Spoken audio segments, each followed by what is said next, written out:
2, 1. Hello, good evening. Today is August 19th, 2021.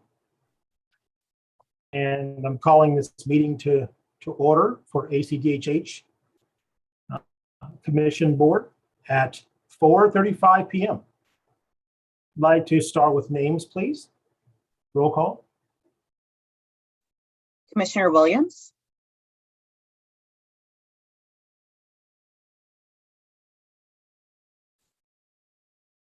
Commissioner Hutch, Present. Commissioner Collinsworth,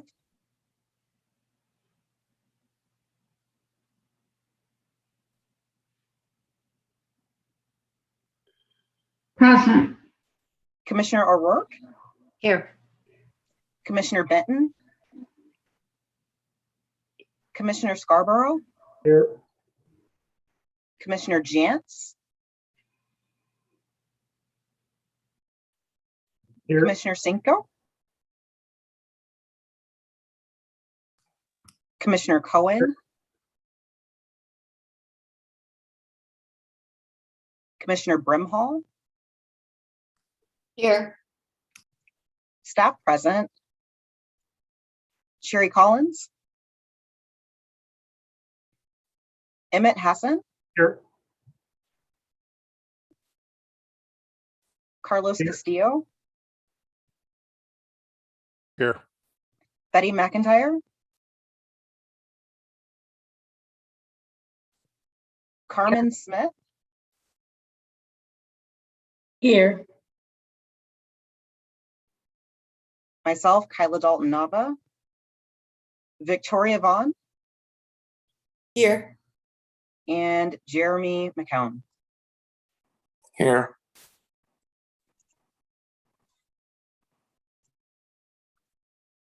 Great, thank you for that. I appreciate it. I'd like to start with agenda number 2. We've discussed action items that were approved for, so we're going to discuss previous meeting minutes. Please look over. Have you had a chance to look them over? The previous minutes. If you've had an opportunity to review the meeting minutes, I'll accept a nomination, take nomination, or a motion, sorry.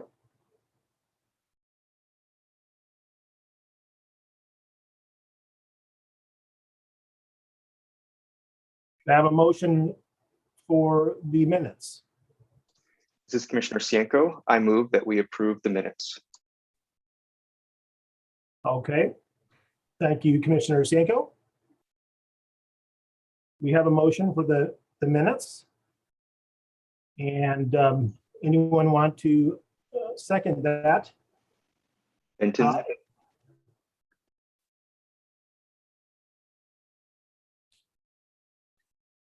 I'm seeing a few hands. All in favor for the minutes, the meeting minutes, raise your hand. Anyone in opposition to the minutes? Seeing none. Okay, thank you. The motion has passed. All right, next is our chair's report. We don't have much to discuss for tonight. Mostly just, if you look at the agenda, it's packed, the full agenda. So I want to make sure that we keep moving along and stay on time if we can. But we have some important items that we have to discuss as well. What I'd like to do is turn it over to Sherry Collins for her Executive Director's report. Hello, good evening, everyone. I hope everyone had a good summer and school's already started. And I hope that's going well. Okay, just a couple of things. I just pick a few highlights from the report. Many other things are just more of a list of different agencies that we partner, who we work with, and all that. But some of the things I want to highlight tonight. So if you have any question that I didn't mention, please let me know. Okay, as we've been working on the 5-year review for the rules, and we have requested for extension because of the timeline while we're working on the 5-year agency strategic plan, which we will talk about. So we extend that so it's in line with our new 5-year plan. So we've already received approval to extend. We have to respond to the 5-year rule by July of 2022. Just want to let you know that. As we continue to work remotely, and as of July the 1st, we allow individual appointments in person with the staff, but they have to request in advance to follow all the CDC guidelines. But we are open to provide services for those who request in-person meetings. So we've been doing that since July the 1st.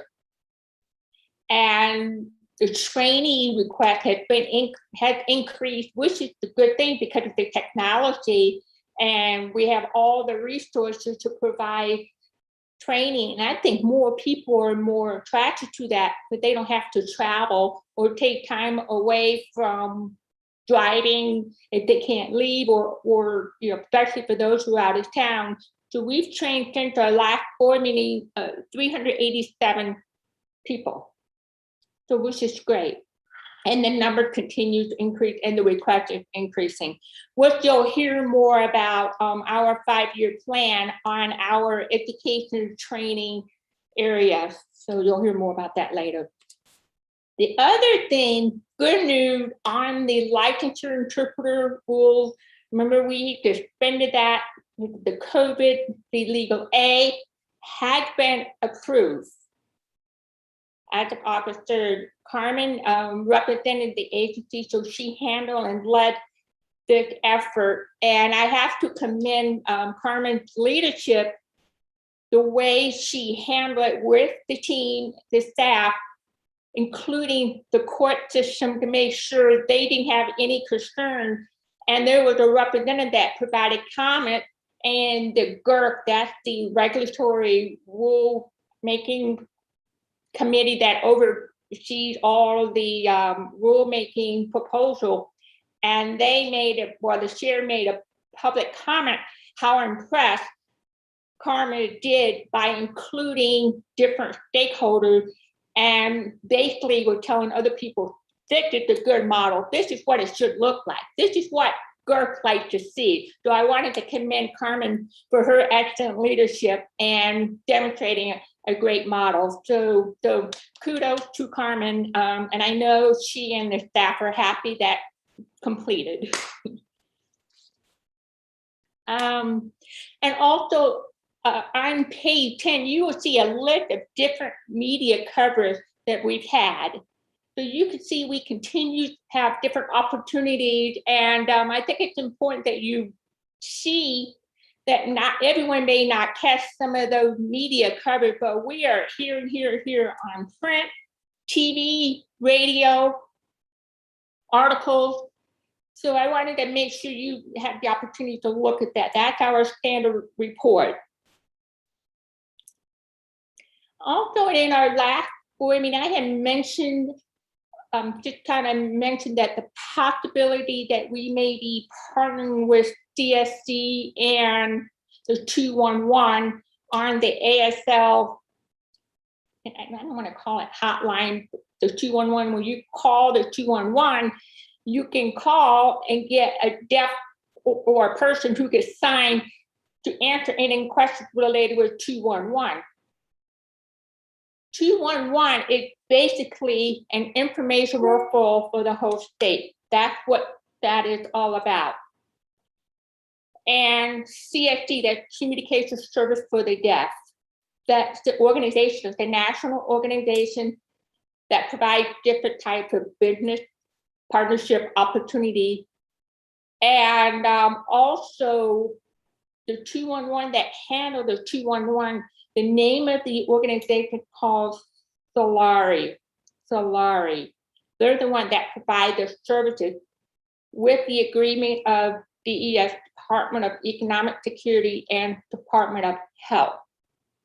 The 211 also handles the COVID information for Department of Health. So I just want to give you an idea. That's how the structure works. So we've already received the support from Solari, who handles the 211, to partner with us if we provide direct ASL support. However, we've not had the opportunity to talk with DES, Department of Economic Security leadership on different areas of communication access barriers. 211 is one small piece of the overall department. So we're in the process of putting together identified different challenges within services that provided by Department of Economic Security. We want to address this whole issue as a whole and show how much improvement that needs to be done with DES, and we're hoping that we can partner with them to resolve some of those barriers, including the 211. And she didn't feel that it was right for us to provide access for them when we hadn't had the opportunity to talk to them about those issues. So I just want to let you know that that is in the work. We may have an agreement in place with DSC and Solari by December. I don't know. I'll let you know at the November meeting. And this would be a pilot project. It's not a permanent service, because we will fund it partially for the pilot, and then we will see what kind of responses we get. If it's positive, then we have to talk about the long-term solutions to support the services. This is a huge opportunity. DSC is ready to provide services, and I think they have a great product, but we just need to address some of the other issues first. That was the biggest part I wanted to cover in my report, and that concludes. No, one more thing. On the budget, for the existing budget, nothing has changed. So I don't have anything new to report. And we will be talking about the new budget request after this, but happy to answer any questions.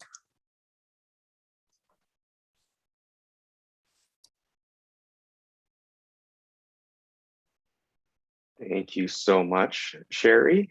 Appreciate your report. The document that's available is pretty detailed. It's available for your review.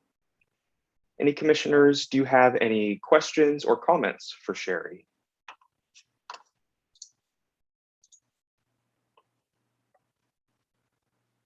Seeing no questions and no comments, thank you so much, Sherry. I appreciate your report. I would like to point out one thing on the report that we haven't talked about, and I think it's important to recognize. I gotta find it.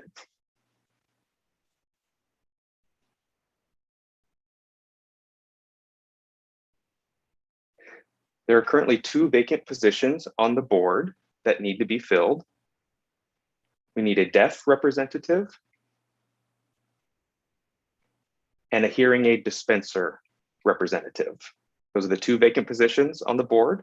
We're looking for board members. If you know of anyone in the community who may be interested, please reach out to Sherry or reach out to me in order to start the dialogue about potentially filling those positions. I also wanted to take an opportunity to recognize 3 current members who are on the board. Judy Hutch, your term ends August 26th, coming up here pretty soon. Susan Webster, her term expires August 26th as well. And Tamara Collinsworth, your term expires August 26th as well. We want to thank you for your time and for your service. I'm hoping that you will able to continue at large until either you are replaced or you are confirmed. So we're happy to see your faces at today's board meeting, and we're hoping to see your faces at the next board meeting. And if you happen to know anyone who's interested in taking on board responsibilities, please share that information with the community.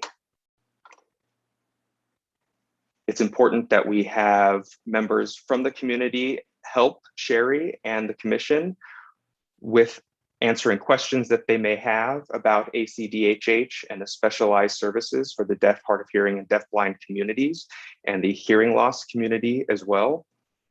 We want to make sure that we have full representation on the board.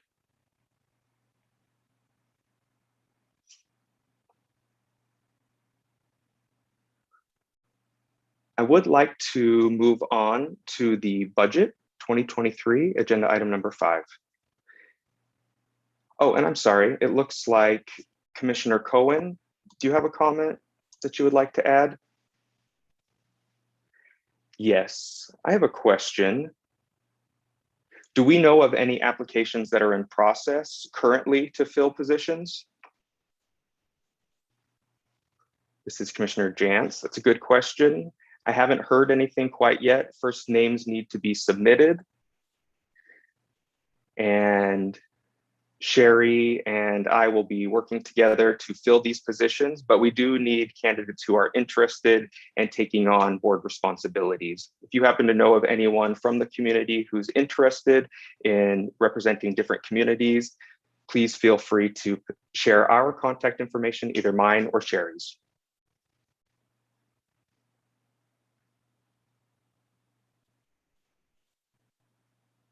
Moving on to the budget package.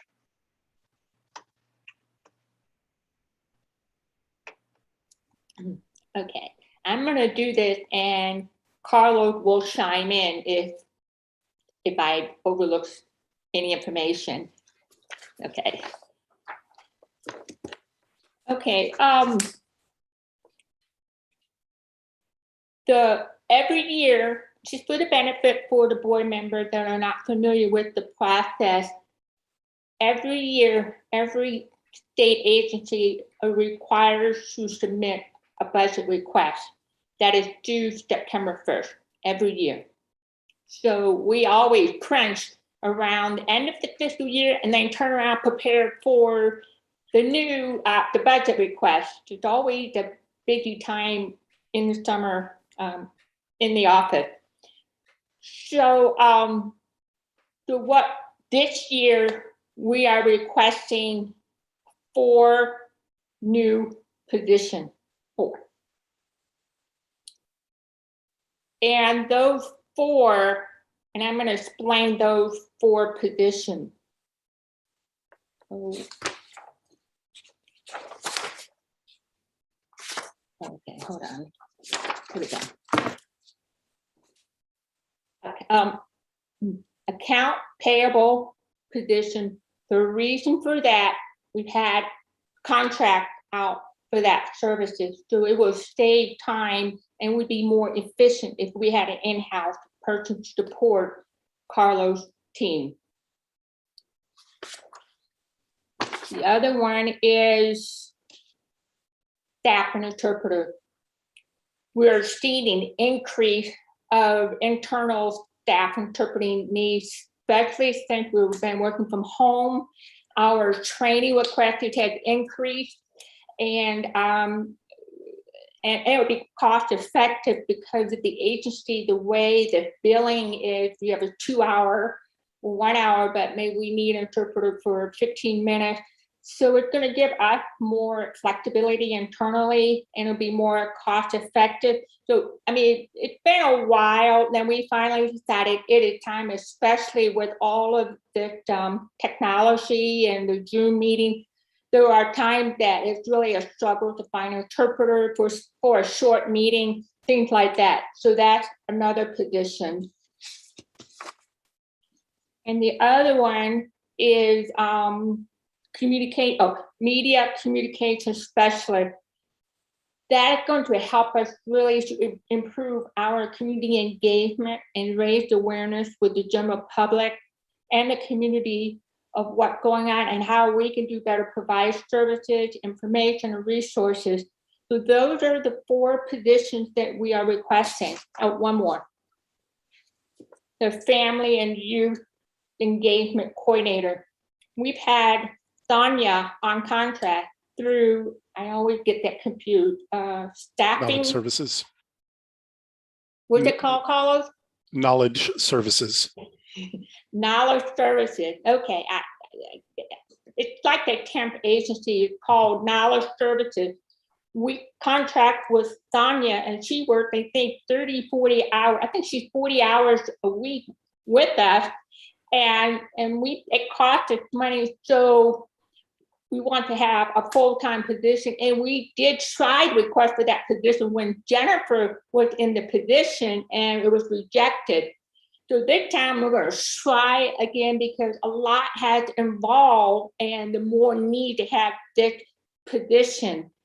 So all of these 4 positions, we are requesting 0 money. What that means that we will be using our assistant budget. We can afford it because all of the positions we already contract out. We're paying for these type of services. So it will come from what we're already paying out and then move to a full-time position. So all of those, the chances are easier to get these positions approved by the legislators. They like it when the agency said, we want this, but you give us no money. So this is a lot of positions. We've never done that, but there's definitely a need because we're looking better every day in our work in the community, and the needs to increase. So hopefully that, did I summarize all that, Carlos? Okay. Are there any questions?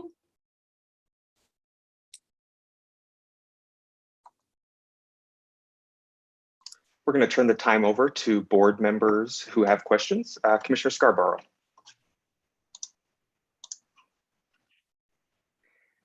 So I understand that you were saying that there's not going to be an additional cost for those positions because you're already contracting out for those positions.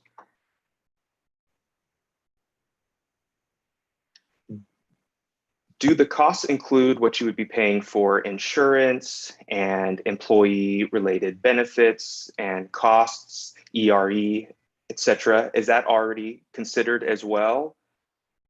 Because I didn't see that mentioned, those costs mentioned in the report. Yeah, yeah, we've already did an internal, calculation, and because when we submit the request, we don't have to provide those specific information. So what you're seeing is pretty much going to be taken out to what do we call it, our budget request buddy system. That's the name of our budget process. What is that electronic submission? So yes, Carlos already factor all that in the budget. We already factor money set aside for employee incentive, part of their performance. We already have that aside, so that's not going to be taken away from them because it's important of the retention of our employee. That's built in our agency budget. Carlos? You hit the nail on the head. So Okay.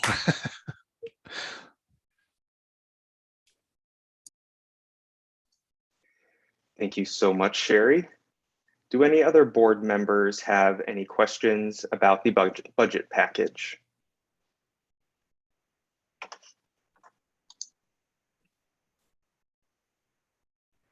Seeing none. I see Commissioner Williams. Sherry, this is just a quick question.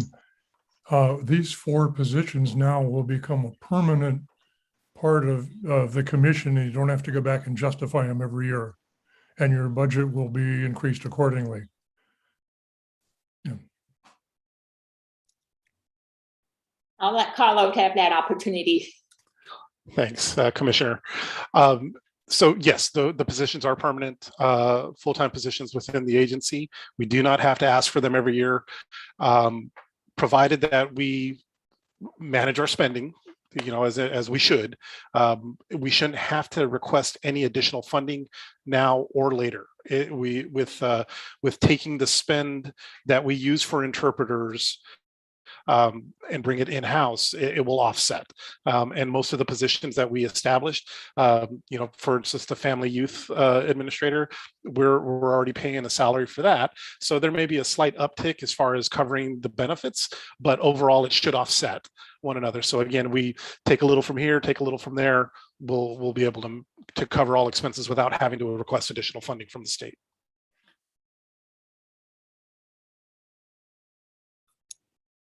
Go ahead, Sherry. I want to mention, I forgot to mention, what makes this process easier. Our current relay service contract, in the past, our invoices every month fluctuate because we don't know how many minutes we're going to be billed. Well, this new contract, we pay a flat rate every month. So it makes budget planning predictable. But we really like that because of the trend, things are changing. The vendors like the idea of a flat rate. It's more attractive for them to bid. So that makes it easy for us to plan. So I just kind of thought I'd mention that.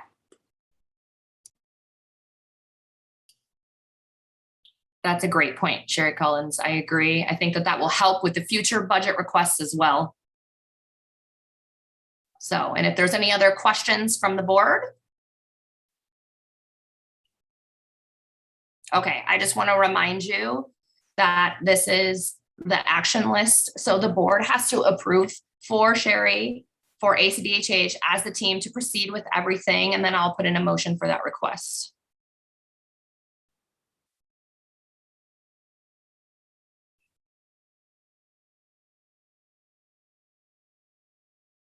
If that's not clear, I would motion that we put in the budget request for the 4 positions. And I see the 2 commissioners, Cienko. I'll entertain that motion. Go ahead, Commissioner Scarborough.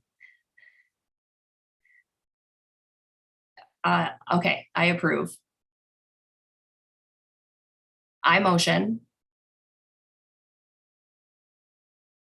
This is Commissioner Scarborough. I motion that we approve the budget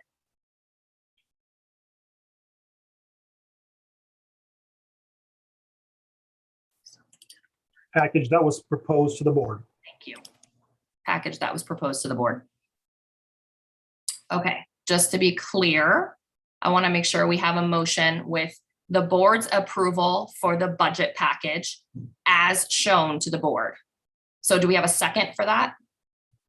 Okay, I see several seconds by Commissioner Cienko, by Commissioner Cohen. Any discussion questions related to this? And I don't see anything, so I would like to motion, if you support and that you would please put in your request and raise your hand and let me know if you are in favor. Are there any oppositions?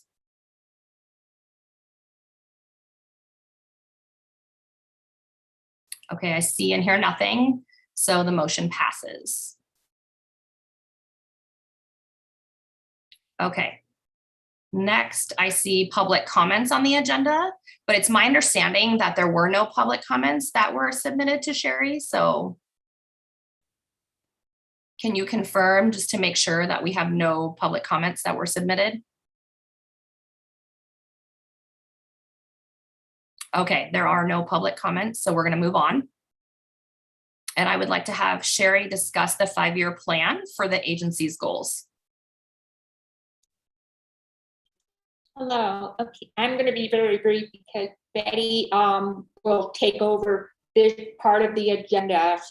A lot of it done from her unit and her team. So Betty, She had the PowerPoint, so I assume she'll share the screen, and then you can move the cursor on the lines. You can move if you want to see the PowerPoint more or Betty's face. You can, there's a line, you could draw that. So Betty, if you could just take over. I'm muted. So, hi everybody. Okay, Betty here. So I'm going to share my screen right now, and then before I start speaking, I'll give a few seconds for folks to pin myself or the interpreter. Can everyone see the PowerPoint? Okay. I had Yes. a Thank you. I can't see you guys when my screen is shared, so there we go. Okay. Reset. Okay. As you guys may recall at our last commission board meeting, we discussed the strategic plan process that we were going through at that time. We have finalized that process. We've engaged our community, we have set our goals, we've identified our issues. And so I'm going to use this time to quickly go through what we've done and then land on what our goals and strategies will be for the next 5 years for the board to approve. And I will, if there's any questions, please let me know as well. You guys know about ACDHH, so I'm going to skip this slide. I'm also going to skip our mission statement, but I will also reiterate that our strategic plan is directly tied to our mission statement. So hopefully you will see that reflected in our goals. This strategic plan is no different from any of the other strategic plans that the commission has done. Our plan for this next 5 years was directly rooted in the communities that we serve, and it was their input and your input as commissioners as well was the guiding force as we developed this plan. So that was our framework as we entered this project this time around, just as it's been in the past. The process, we started off in November with a staff retreat. In January, we did a communication survey to the community. In June, we had virtual community forums. We had 4 of those. We had one for the deafblind community. We had one for the hard of hearing community, one for the deaf community, and then one for the Latino, Hispanic, underserved communities. And individuals from each of those communities were able to attend any which one of those. But we learned from our town hall last year of COVID that the communities feel more comfortable being able to talk about their issues in their independent forums. So we made sure to be mindful of that as we did the community forums. And then from the community forums, we identified the issues. We had some really great feedback from those forums.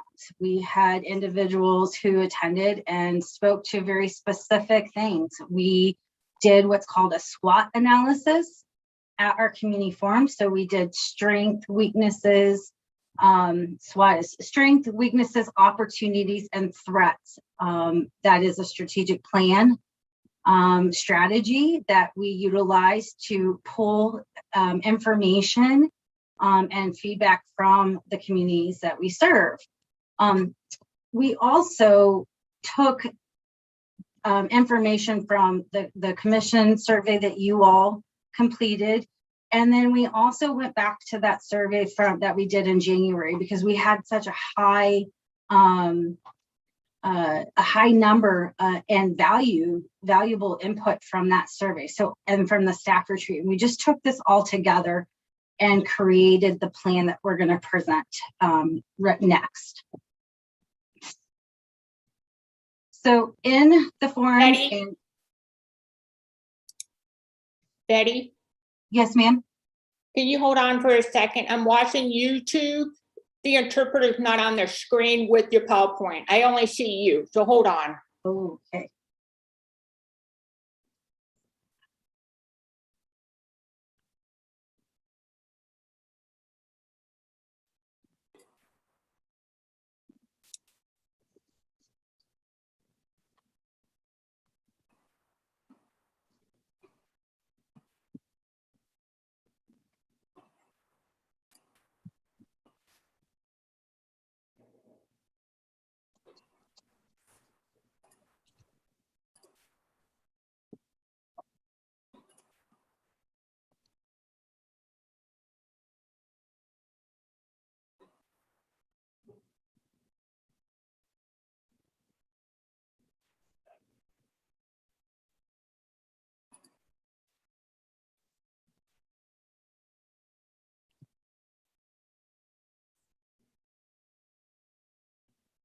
Carla, Jeremy, are you trying to figure it out? Jeremy is trying to work to figure this out right now. This is PV Jams. Okay, this is Jeremy. What I see on YouTube is I see Tiffany, but she's not interpreting. I just see her face. So, Tiffany, were you actually interpreting? I am currently voicing. Okay. Because remember, YouTube, whenever it's streamed, it shows the main thing that it shows is the PowerPoint and then the speaker. So that's the way that it's set up. So Jeremy, Yes. I have a recommendation to kind of smooth out the issues. So I think what we can do is one of two things. We have two options. The first one is if we have a PowerPoint set up that we can present, maybe we can spotlight whoever the interpreter that's signing at the time. And if that doesn't work, then the second option is to basically show everybody and make them all turn their cameras off except for the one interpreter that has their hands up and they're interpreting, so they can also see that interpreter and the PowerPoint itself. Okay, so who's the interpreter that was interpreting? Dustin? It's Lee. Lee. Okay, so let me try and spotlight Lee.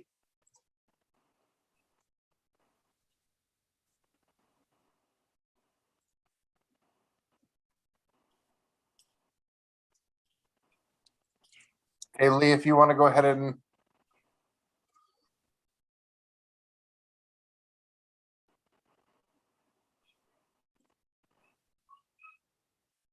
Can you say that again?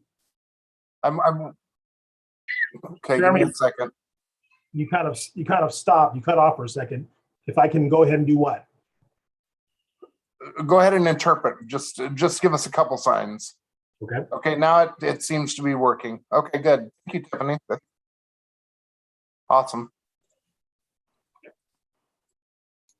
Okay, great. So Jeremy, you feel good? We have a confirmation everything's worked out with the spotlight? I think so. Yeah, let's go ahead and keep going. And then if it changes on YouTube, I'll let you know. But so far we can see Lee now. At least I can see him. Okay, thank you. We appreciate that, Jeremy, for that information about the interpreter, please.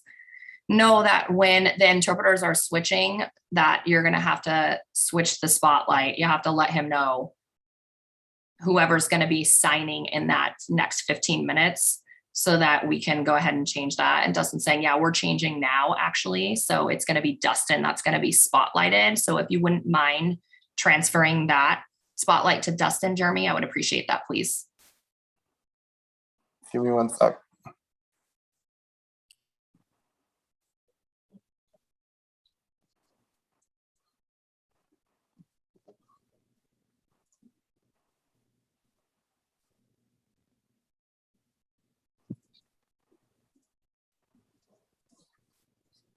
Okay.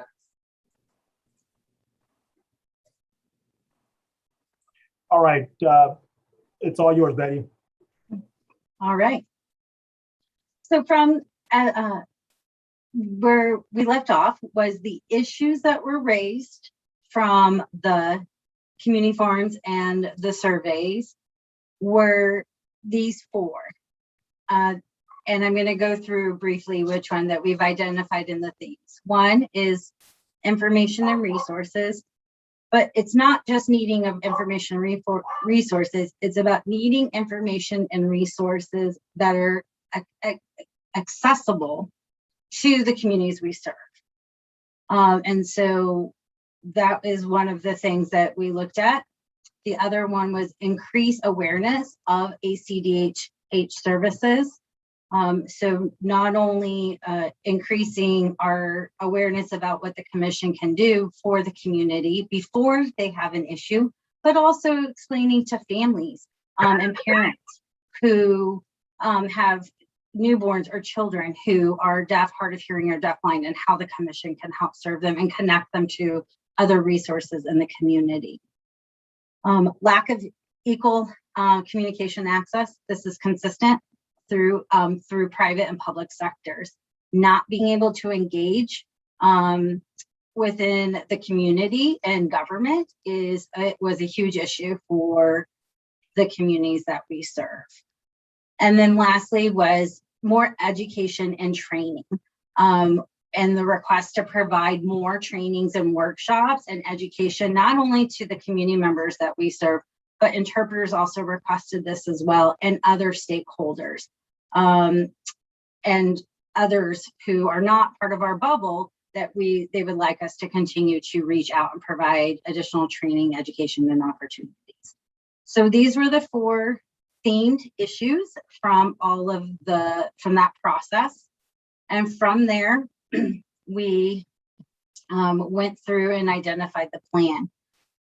I would like to say that over 92% of the community that responded to our feedback survey on the plan support or strongly support what we are about to propose to the board.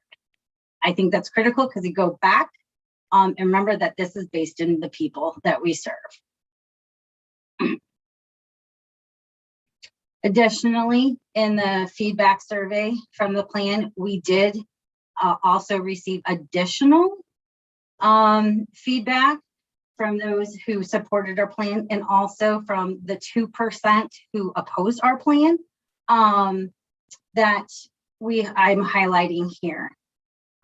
There was the request to be more specific and include our rural and underserved communities in our goal and our plans. There was also the request of ACDH expanding services, physical locations in those communities, more advocacy related to defining effective communication. This was one that was seen consistently, was what does that mean? Can you help define that for people? And so that was something I wanted to highlight in this as well. There was also the request for the ability to provide more feedback in ASL. This is something that I know when we were looking at our feedback survey, we provided the survey in a format that had ASL and a transcript, but we had no way through the technology platform to receive that feedback back in ASL in that primary native language. So that was something extremely important as well, and to hear. And then there was also the request to issue or expand certifications for trainings. So for example, issue CEUs, or to issue something that's more akin to that someone can put on their resume. And so that was another piece of feedback that we received from the survey. So looking to the future in our next 5 years, we've identified 4 goals for the commission based off of the issues that were raised through our community feedback. One, to expand the use of technology and best practices to provide information and resources to ensure accessibility for those who are deaf, hard of hearing, and deafblind. To increase awareness related to the programs and services ACDHH offers and can provide. Goal 3, expand our public policy and advocacy efforts related to communication access.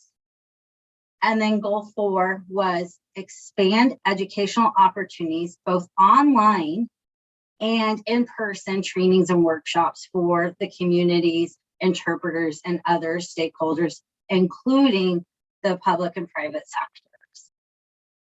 So those are our 4 overarching goals. Each one of the goals, we've identified strategies and objectives.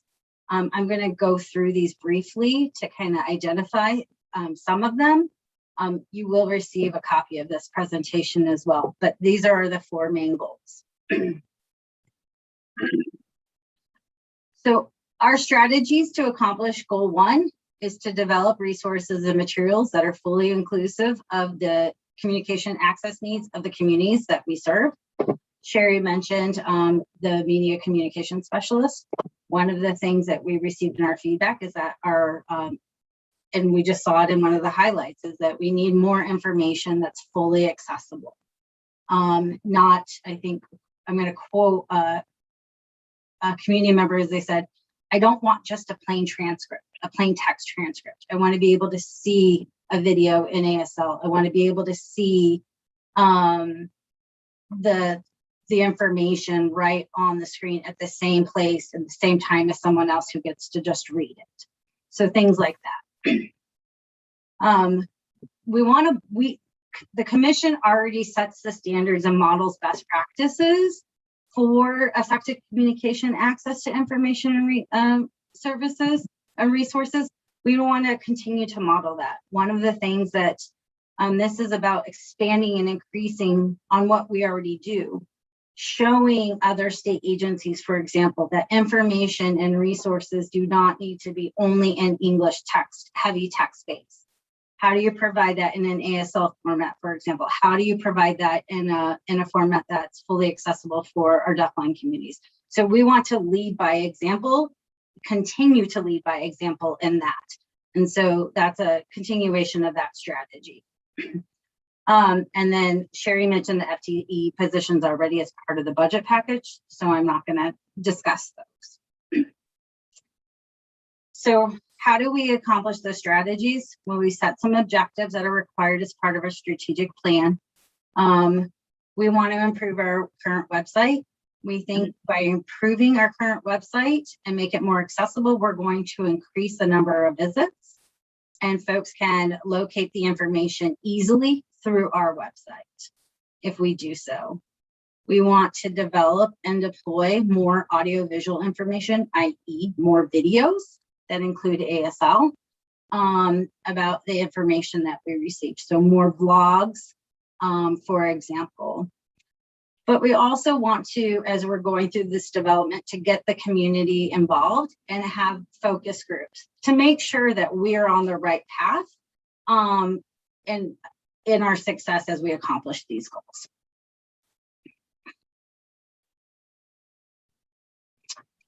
Goal 2. This was about increasing ACDHH services was the issue. So the strategies we're going to accomplish goal 2 is to engage through current partnerships with our stakeholders, social media, and other avenues of programming services.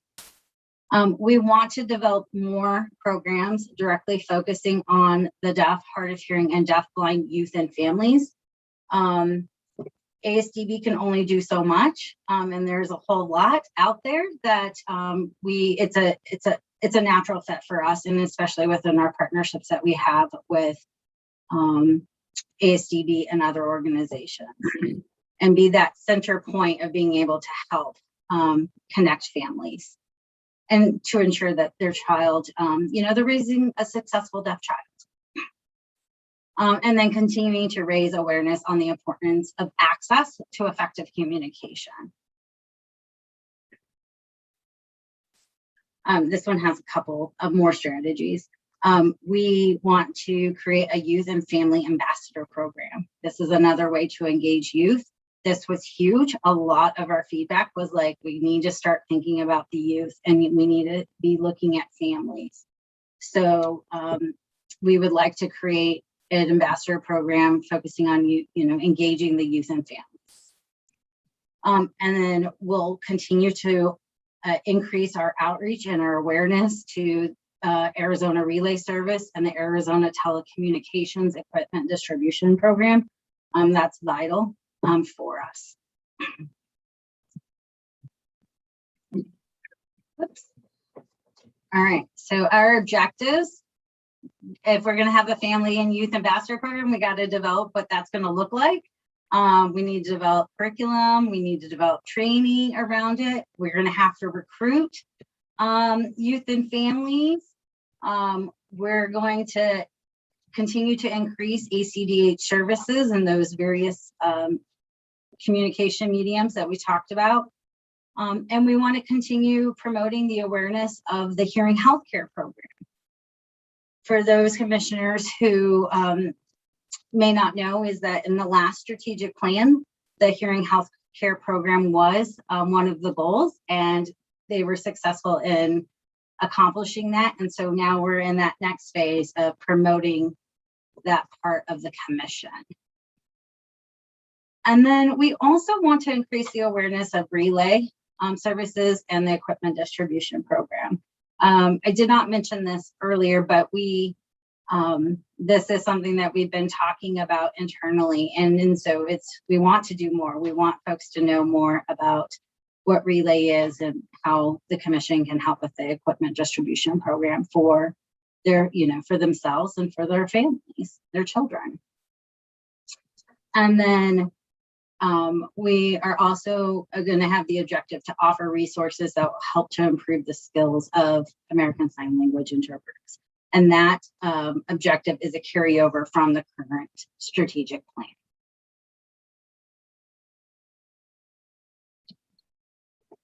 Strategies to accomplish goal 3, which is the third one. This is the public policy and increasing, building relationships with community. I'm sorry. This is about the public policy issue regarding lack of effective and equal communication access in public and private sectors. So we need to make sure that communication with community members exists in an accessible manner. We need to continue that drive and continue talking with stakeholders, policymakers, elected officials about why this is so important and what communication access really means, and why it's critical and why it's fair. Sorry, I got a little snotty on that. What I mean is that they need to do it. Sorry, I apologize. And then we're also using those technologies like Zoom and other equipment that may come out in the next 5 years that can further allow us to provide access and to engage in those public policy efforts and conversations. This is something that is extremely important, is getting the community directly connected to those policymakers and how the commission can help be that bridge and continue to lead that fight. And then we want to continue to build and increase our relationships with policymakers and stakeholders. We have a great relationship with the legislature. We need to expand that and get back to where we were doing pre-COVID with going into the local municipalities and the towns and the counties. We have built a great relationship with Maricopa County, but we need to get into those other communities. And COVID highlighted that, particularly around communication access during the pandemic and with the cities and counties. I apologize, my dog just barked. And then once again, advanced, innovative, and best practices policies related to equal and effective communication access. So continuing to talk about what legislative policy, what city ordinances, looping, things to that effect that we can continue to advance in the next 5 years in those public and private sectors.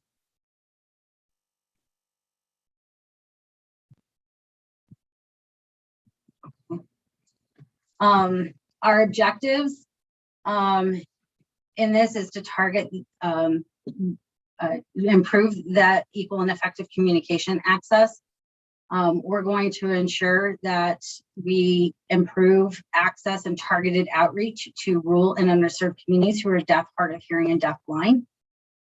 We want to continue to raise awareness and educate our policymakers through lobbying efforts, through public policy alerts, getting the community engaged in those policy forums. And then we also want to continue to promote awareness for the need of hearing aid services for low-income adults with varying hearing levels. Well, we do have the hearing aid project with ASU. That's a 1 year, it's a pilot project. This is talking about how can we make that project permanent? How do we reflect and ensure that this can be embedded into a long-term permanent solution for those individuals who don't make enough for access, but then also cannot afford it through the private insurance. So, and then we also have— And Betty, if you can hold 1 minute, we're going to switch interpreters. So can we spotlight Tiffany, please?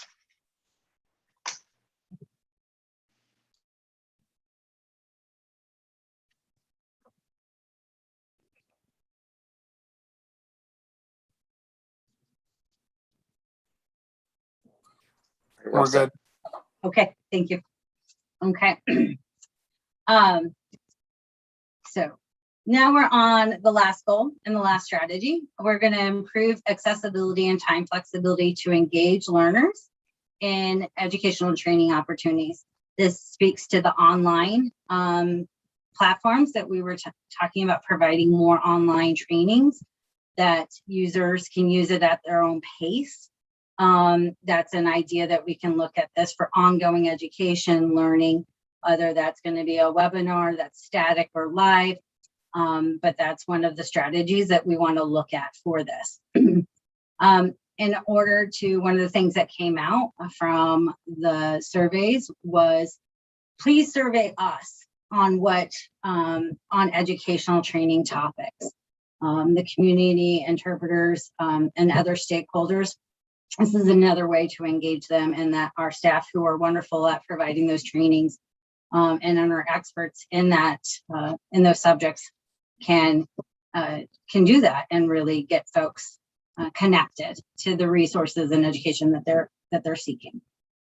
So, I just beat myself there. That was an objective we just talked about. So deliver those trainings through the new uses of technology with online platforms, for example. This new uses of technology, how can we integrate the new normal that we're in to better outreach and educate our rural and our urban community members and stakeholders. Develop partnerships with community venues for those in-person or online platforms, such as public libraries, that can reduce barriers to those who may not have consistent internet or no internet at all, or maybe they don't have the technology in their home. So if we can build partnerships in those communities to make those connections for our community members and our stakeholders, we think that that would be another great way to make those connections and provide that information.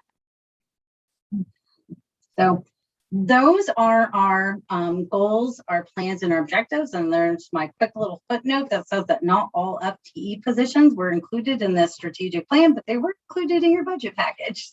So with that, if there's any questions for me?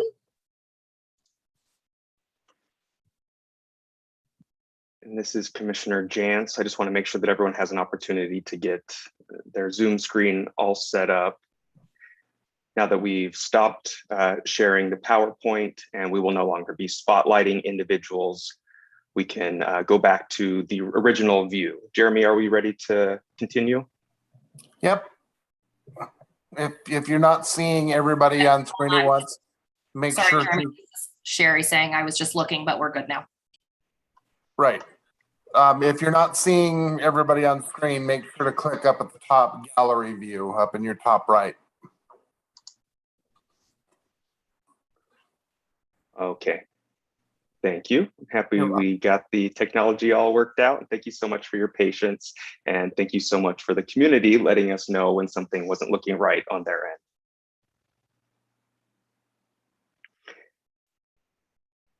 Board members, do you have any questions or discussion based on what Betty just presented with the 5-year plan? I see Commissioner Williams. Excuse me. Yes, I had a quick Okay, it was question. Commissioner Benton first and then Commissioner Williams, but go ahead.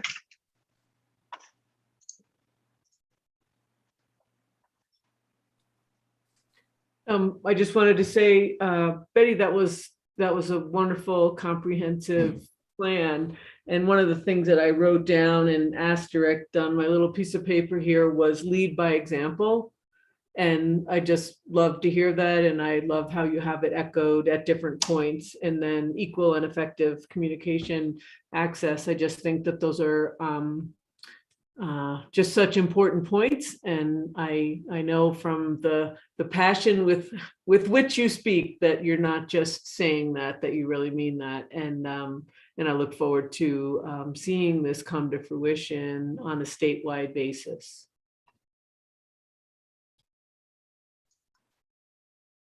Commissioner Williams. I would agree with Sarah. I think this is a terrific job. I just had one area where I was a little unclear on the idea of trying to have equal access or more equal access in the public and private sector. Did that mean that I assume that means you're trying to improve accessibility in the private sector, which may be more difficult because of the ADA has less power in the private sector. Is that what so you're trying to help the private sector, people using the private sector have more accessibility? Is that right, Betty? Yes, sir, that is correct. That's exactly why it's in the plan. We need more access in that area. And so what we can do from a public policy level, build relationships, not necessarily legislatively, but how do we build relationships and create change within meeting government and private sectors together. So that's exactly what we're trying to do. More outreach there. Thank you.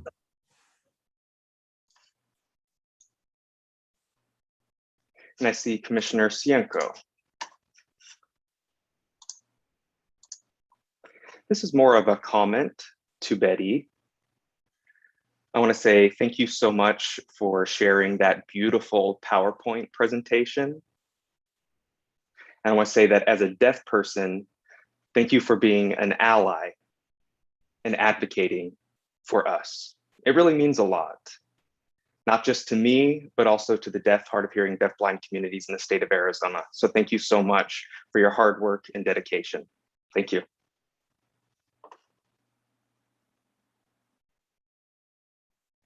And did I also see Commissioner Scarborough with a comment?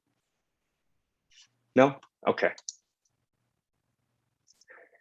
Well, I would also like to take the opportunity to say thank you so much. And Betty, while you were presenting, watching you talk about the strategic plan, the objectives and the goals, I was doing a little bit of a comparison with the budget request, and I noticed that it really aligns, the two really align. I'm really happy to see a lot of similarities and that alignment, especially with the new positions that you're requesting. It'll be interesting to see how that works in and how it benefits your 5-year plan. I want to say that it may seem like a pretty basic 5-year plan to some, but it is an ambitious plan, in my opinion. I'm very impressed, and I'll be impressed if you're able to accomplish all of your goals in 5 years. And I hope that you continue to meet those 5-year goals. I have noticed that a lot of work and a lot of time goes into, and a lot of resources as well go into the process. So I look forward to continuing to work with the board members and with the commission, and also with the deaf community from the private and public sectors. We're just going to continue to push. Just like Commissioner Williams said, it's been a challenge in the private sector trying to get that equal access to communication, trying to find the key, and information is key. The information is getting out there and people are opening their minds and are willing to give things a try and hire someone who is deaf, hard of hearing, or has a hearing loss.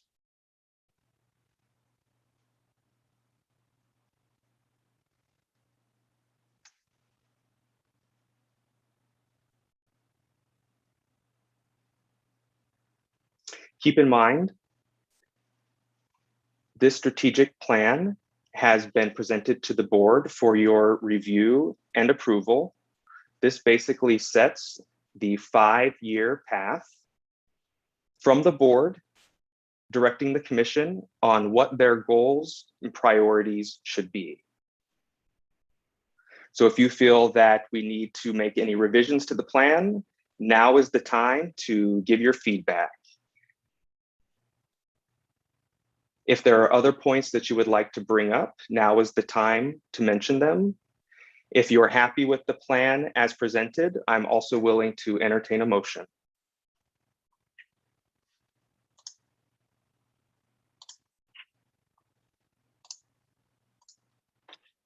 All right, seeing and hearing no motions, I'm going to make a motion to approve the 5-year strategic plan as presented to the board.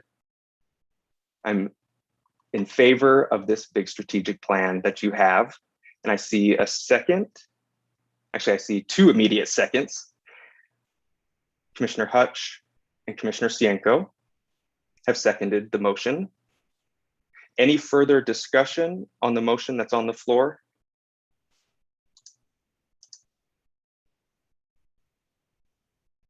Seeing and hearing none.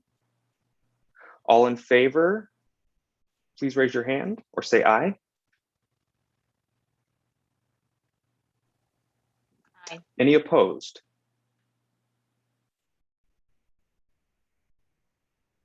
Seeing none, motion carries. Congratulations, Betty, and congratulations to your team. Congratulations to the commission. This obviously was a big project that required a lot of work. I am thrilled to see the plan, and now you know what you're going to be doing for the next 5 years. It's going to be a lot of work. Better get started.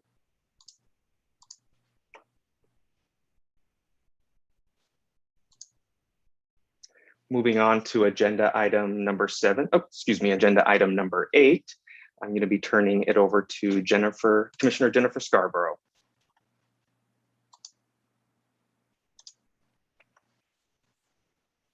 At the last meeting, I mentioned that I was interested in getting more information about what work was being done at ACDHH about deaf, hard of hearing, and deaf-blind adults. What exactly is the commission doing for that specific population?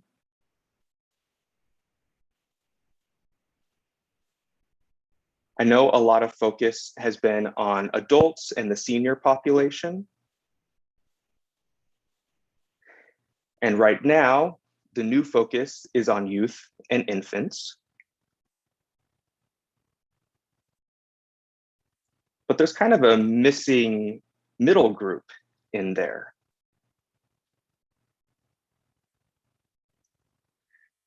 At ASDB, we focus on school age students. And we also track the recent graduates.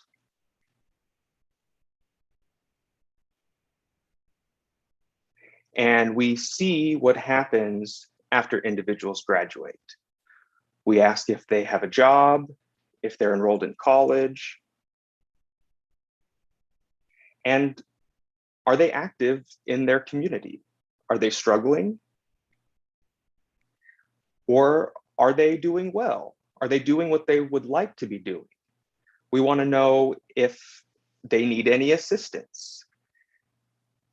And we know that some of the graduates do struggle. Do the students have the support they need? Do the families have the support that they need? Do they have the knowledge of the resources that are available within the community? So there are some gaps, and that's why I mentioned this topic in order for us to focus on that age group. And that's why I mentioned the topic for the group's discussion. Is there something that we should consider as a potential motion? I know that we just saw the strategic plan, and it does include youth. It doesn't specify the age group, however, but I'm assuming it would be those who are still in that younger group. I would be happy to see it encompass more ages. The youth doesn't just mean school aged. So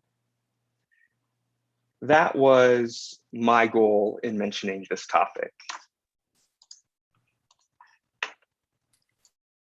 And this is PV, and I think that that's great.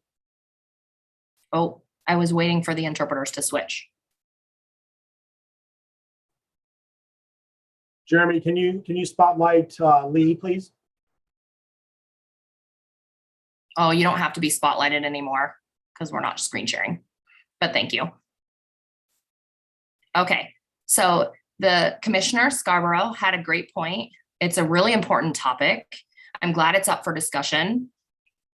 And I've been thinking about it with the budget requests, with the 5-year strategic plan in place. Do you think that the youth that we've mentioned should be included moving forward? I mean, my goal or my hope is that we're going to include people regardless of age. I mean, youth are obviously required to fit in one of those categories. So I'm happy to help with that explanation.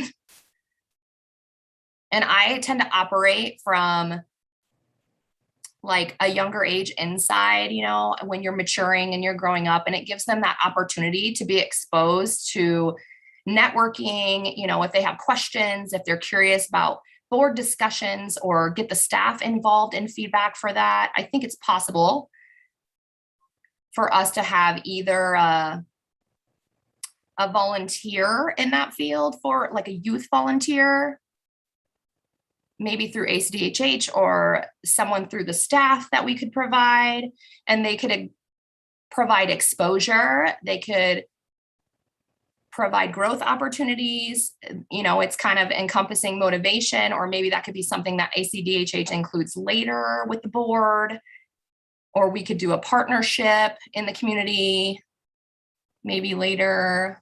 But also, there's 4 new positions. So it's possible that we could get an approval, for example, for a parent coordinator position that could provide the opportunity to have an internship under them to kind of help expose that topic as well. And that would be a really great way to bridge the gap for our youth after high school, and they've graduated and they're not quite ready for career development or to be a professional yet. So I see a commissioner has a comment. Cohen. Commissioner Cohen says, yes, I was just thinking about this recently. And we had mentioned about the mayor, ambassador, and how there was a connection possibly for that role to include that role. So I just want to mention that as well.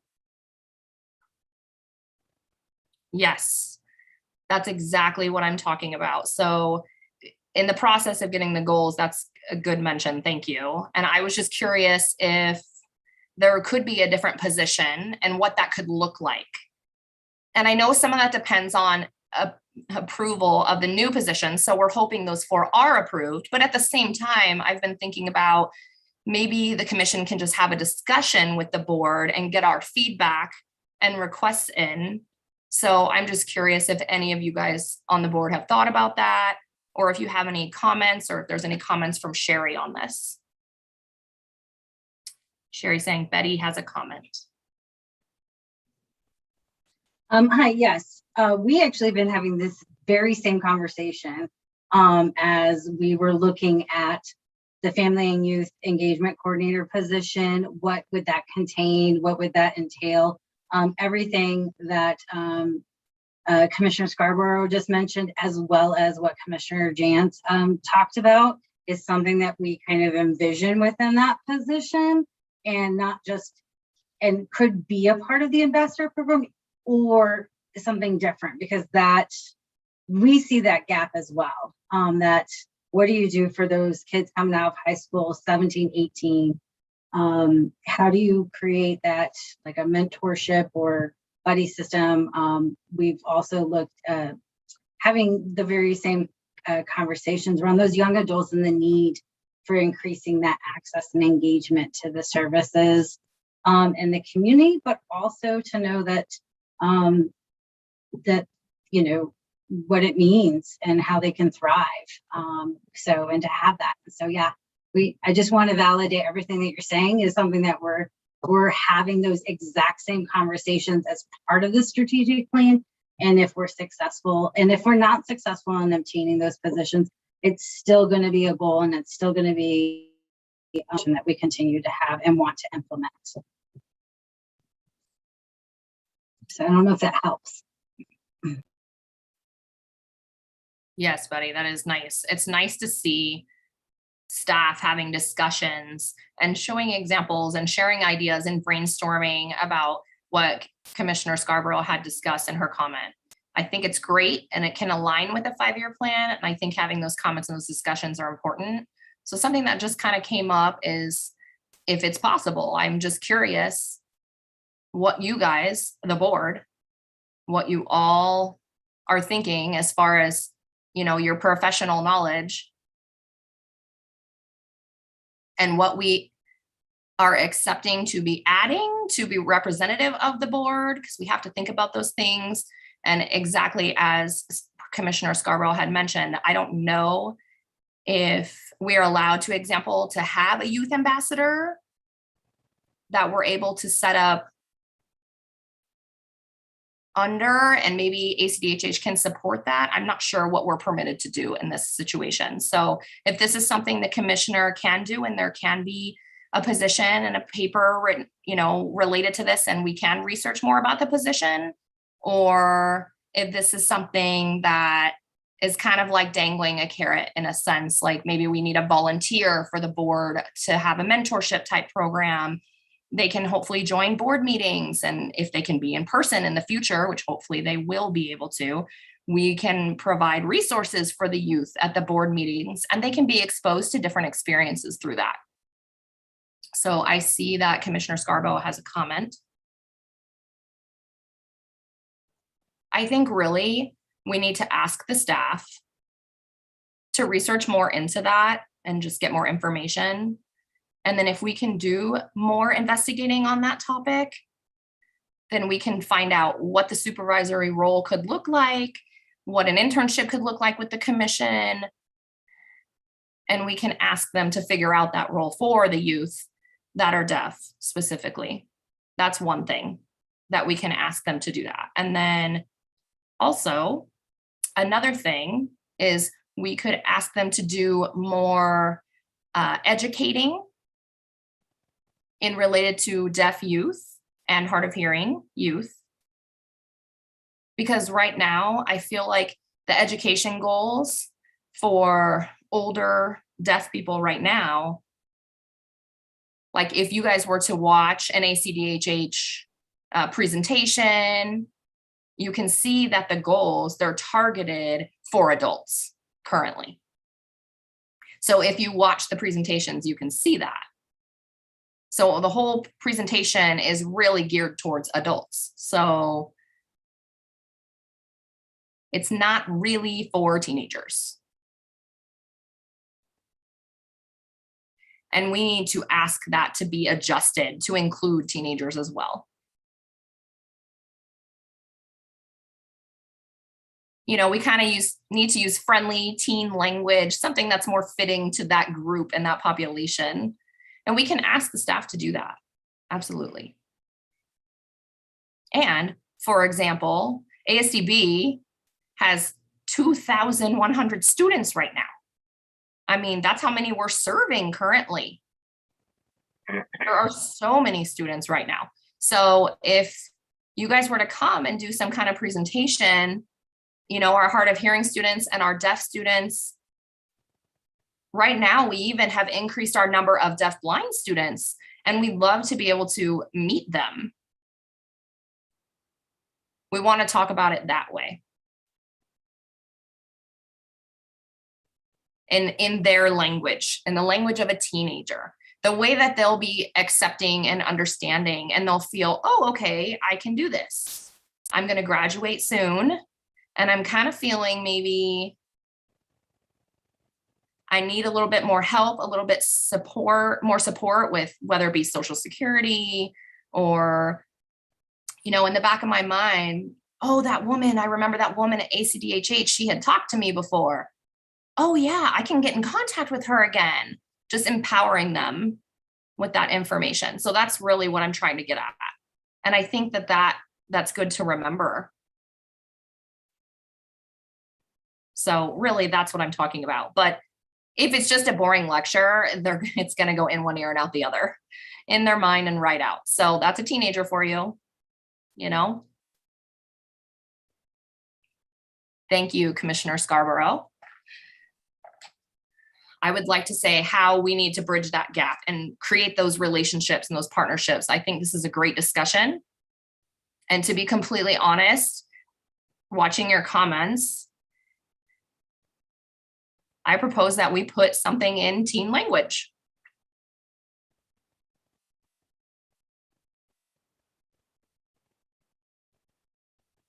I don't know if we can actually, if that change will be good, but let's see, this is Commissioner Scarborough. From her comments, I feel like we should make a proposal to include the language of the teen population and make modifications and adjustments for that.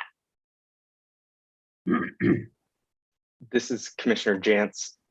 I believe there was a question, or there was a motion somewhere in there. Is that correct, Commissioner Scarborough?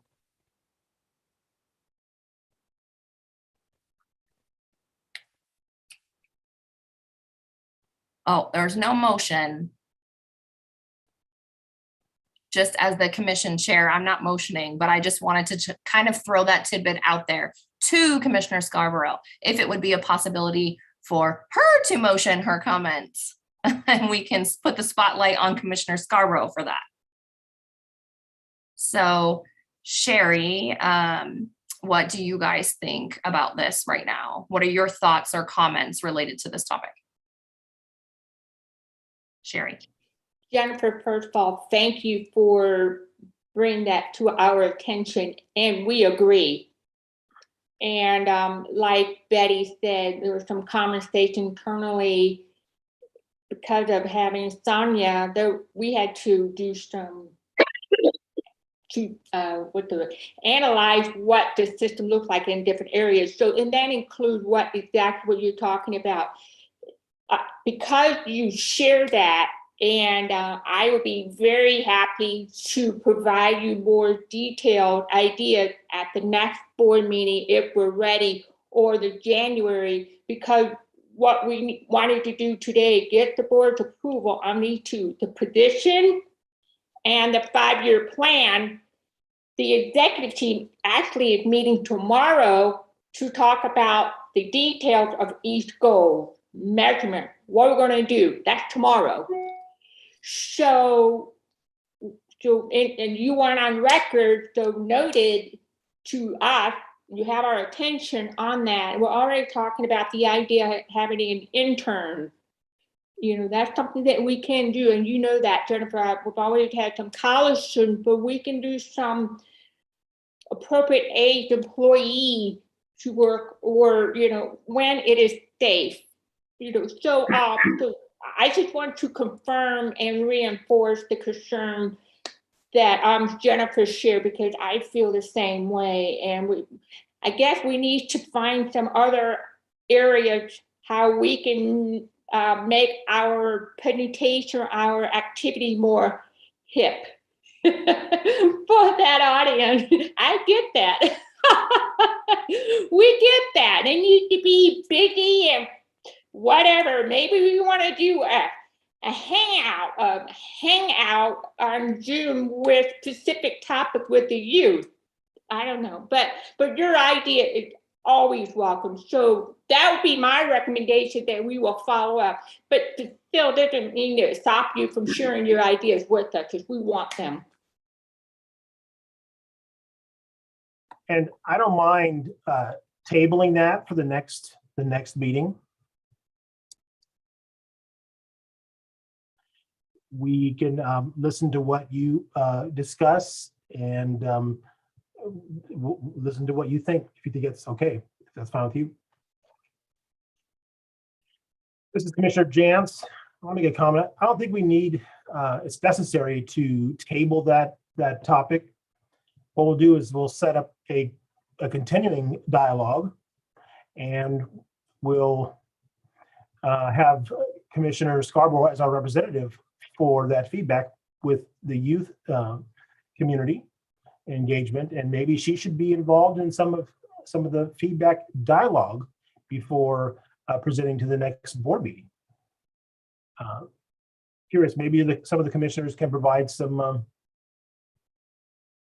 points, some ideas, some exploration, or maybe be able to have a conversation point that'll help us sort of be updated and know what some possible choices are. Of course, where we are as a board, we can provide support and encouragement and guidance as well. I saw Commissioner Cohen with his hand up. This is a really great conversation, and I love how you are made that into a proposal, and definitely thought that was a good idea. Go ahead and make a proposal. I'd like to make a proposal actually right now to take a break, a 10-minute break. It's been a while. Anybody want to second that? Commissioner Jantz, you don't need to make a proposal. Don't need a second on that. We'll just make a determination right now for a break. We don't need to do that. We'll just continue on. No, I'm just totally kidding. We'll go ahead and do that. Take a break for 10 minutes and give you all some rest, and the interpreters and the cart provider. And then we'll be back at 6:15. Okay, please be back at 6:15.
All right, hello everyone, welcome back. I'd like to call you to attention here soon.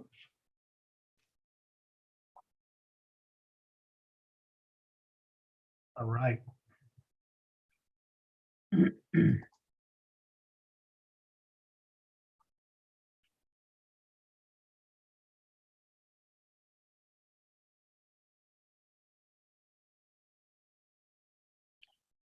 Yes, we haven't started just yet. Sherry Collins, we're just trying to get everyone's attention that we're going to begin soon. Make sure that we have everyone back.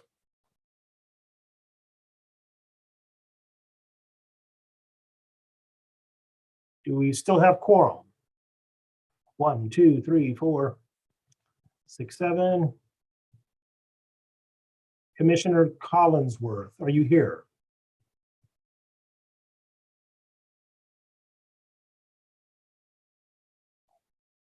I think someone's on the phone, Sherry says. Sherry, who's on the phone? Brim Hall is on a call. Okay. All right, is everyone else who's here ready to go? Jeremy, are we streaming live again? Yes, we're still streaming. Perfect, thank you. I'd like to continue the conversation regarding the youth topic. I'd like to at least receive an update from the commission at the next board meeting, if possible, on some ideas or discussion that the commission feels has high potential to be looked at more seriously.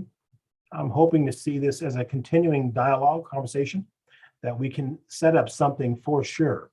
My sense is that we'll probably see some time delay before something is formally set up because of COVID and safety issues and concerns. Want to make sure that we address everyone's concerns in the discussion. And continuing comments and discussions in regards to the youth topic we've been discussing. Anybody want to add anything else? Okay, I think the commission has a pretty good idea of what to submit to the board. We'll just view it as a continuing conversation. Okay, and I'd like to move on to the legislative update.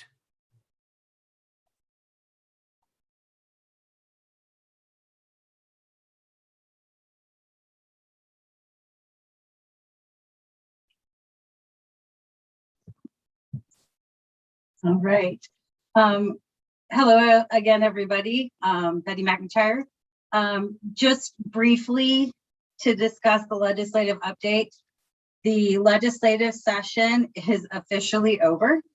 It ended on June 30th after, God, it was well over 100 days. It was the third longest legislative session in Arizona history.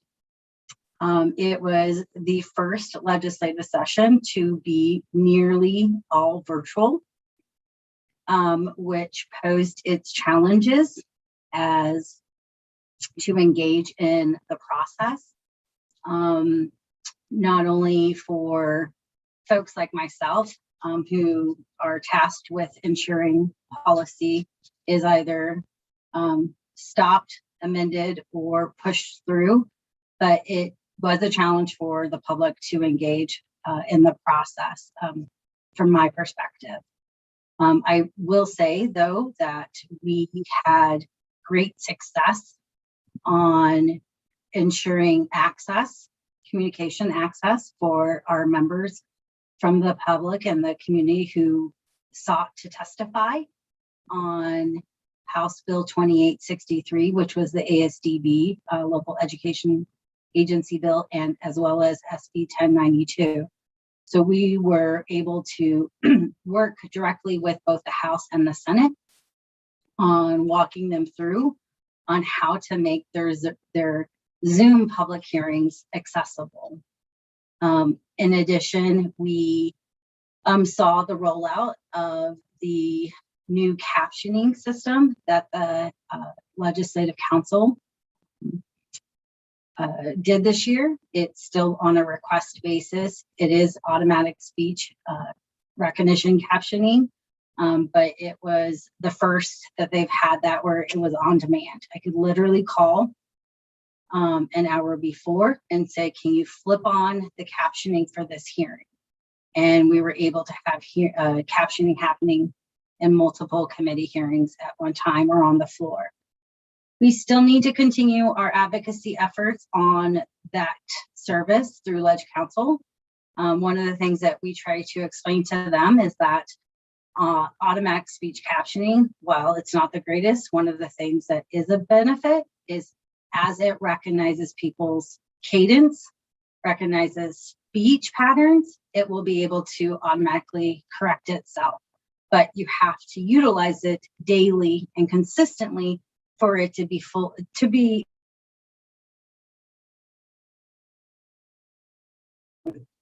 now. Sorry, my battery just died. I need to pull that out so I don't lose you.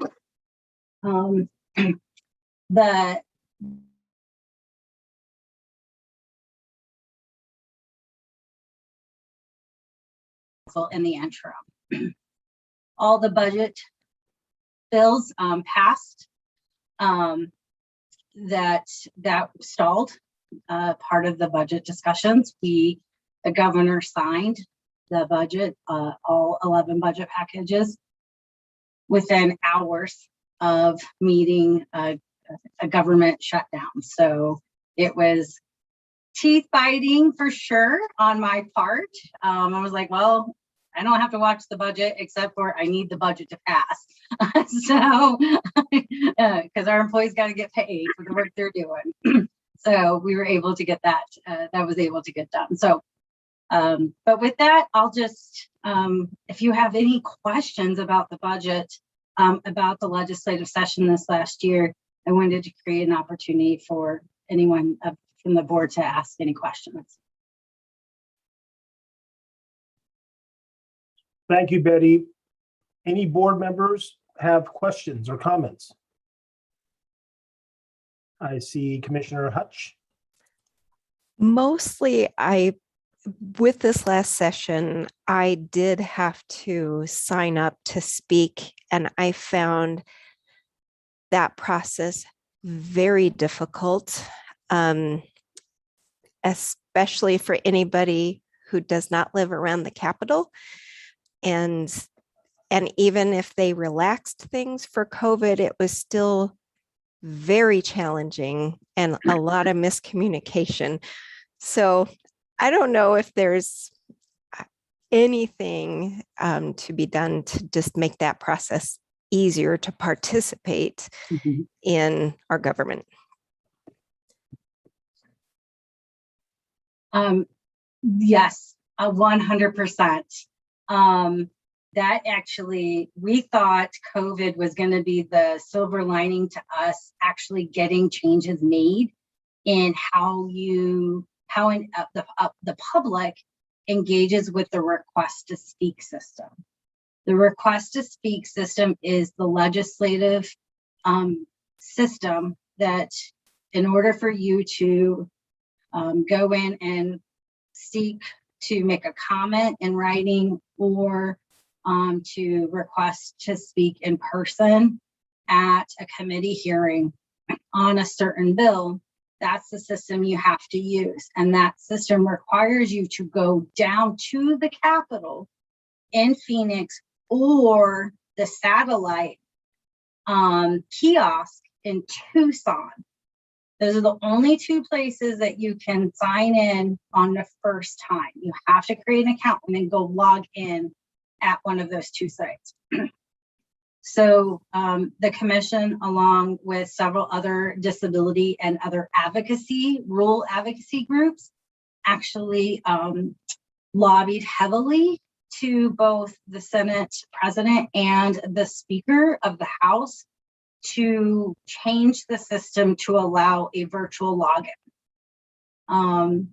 We were met with the same thing that we have been met with in the past is, you know, we understand, we get it, but unfortunately it was not, our request was not met.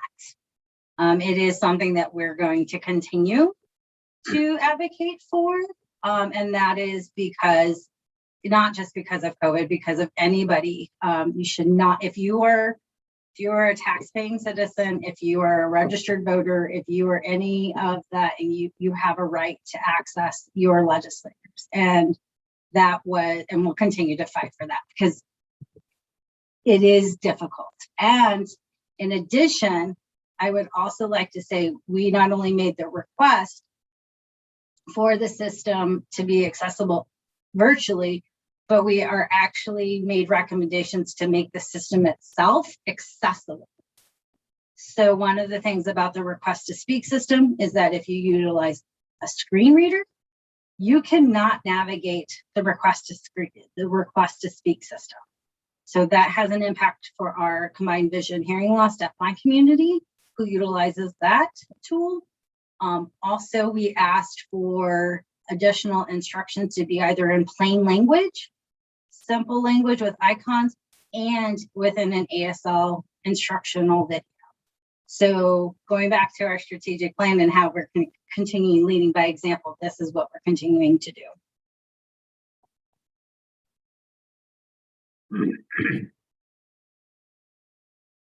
Thank you, Betty. Some awesome comments and points. I'm hoping that with our 5-year strategic plan, that obviously that will be addressed and continue a continued conversation. One thing I really want to emphasize is, remember, before we were involved with this commission, we had gone to the Capitol, the legislature, 2 or 3 times to try to sign up for the request to speak system. And it was very, very confusing. And I had to meet with various staff who work there to resolve my confusions, my issues, my technical difficulties. They couldn't communicate with me. And so tried to use my phone to communicate and couldn't commit the time. They weren't willing to do that, to take the time to talk to me and communicate. So if you can't communicate, you can't request to speak. There wasn't an interpreter available. And I was just standing there like, you mean I'm, as a deaf member, I show up and find out that day that you're planning to talk about this bill. I show up and I can't request an interpreter. I can't request someone who can speak for me. That is exclusionary. So I think that I thought having a video or something like that would make it easier, but that wasn't the case. So again, I know that it's not something we can resolve overnight, but I think that's going to be a continuing conversation, and awareness is so necessary. I think that it might help to have board representation there available, to know that we have some board representation with the legislature before COVID had destroyed everything. And so we can talk about how we can build this up again, get our members together so we can have representation on this, in this space. This is Commissioner Ciento. I think that's a great idea. All right, thank you. Any other comments related to the legislative update? All right, moving on. We have 2 interpreters. Sorry, it's I jumped ahead. Let me back up a bit. I'd like to receive the report from Commissioner Denton about the legislative committee or the legislative updates. Thank you, Commissioner Jantz. This is the Interpreter Licensure Committee update. And the committee met today and we reviewed 38 applications. We met earlier, we met in June and we reviewed 56 applications. So that's 94 applications that the staff have processed. I mean, it's just an enormous amount of work that they do to process all of these new applications that are people all over the country that are requesting applications, and they have to go back and forth and get all the information and make sure all the I's are dotted and the T's are crossed. So we successfully approved 94 applications.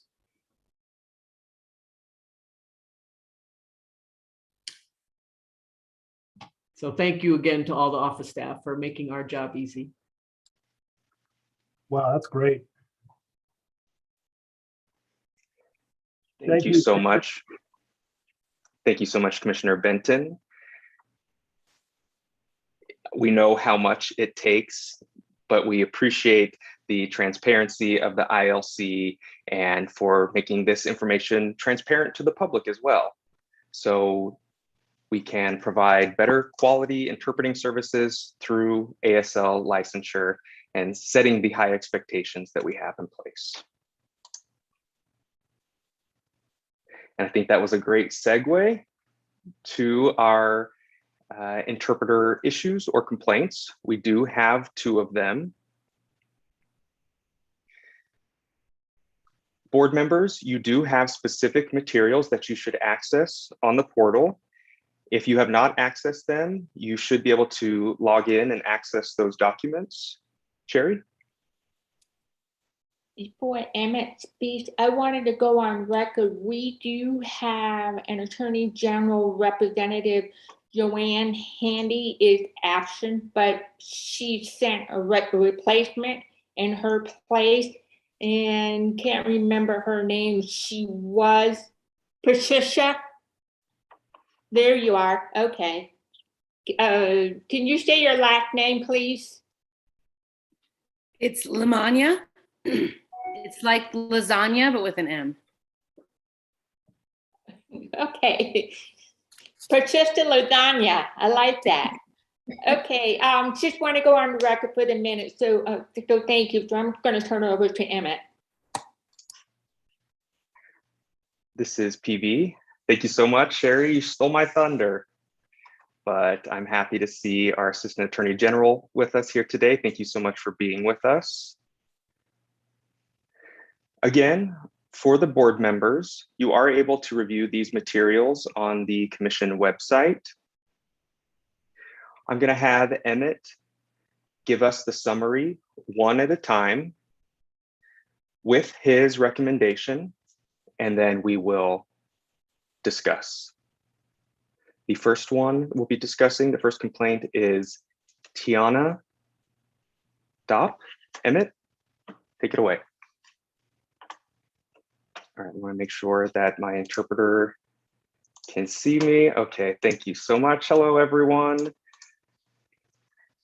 Happy that we're all meeting tonight and we're able to do so safely.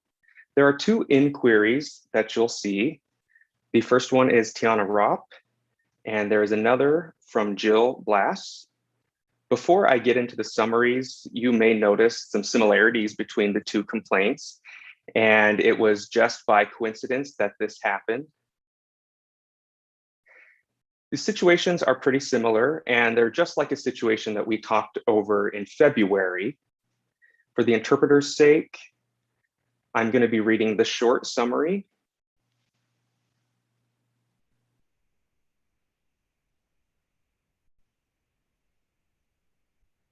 Which is located on page 4 on the PDF. Short summary says, Miss Tiana Dopp failed to earn the total 12 hours prior to her license expiration and submitted 9 hours that were earned outside of her license year. She met 3 hours, the other 9 were completed outside of her license year. And so this was brought forward to the board. And since you asked for my recommendation, let me get that pulled up as well. That is located on the first page.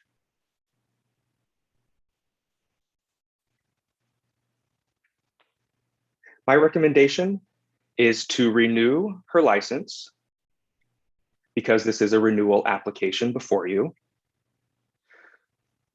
Renew the license with the condition that she make up 9 new additional continuing education hours on top of the required 12 hours prior to her renewal on 7/20/22.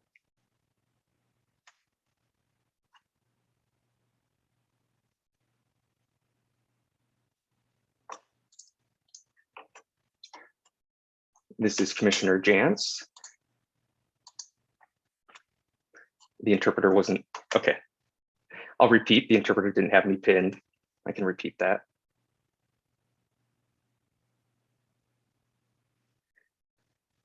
Thank you so much, Emmett. I appreciate that clarification.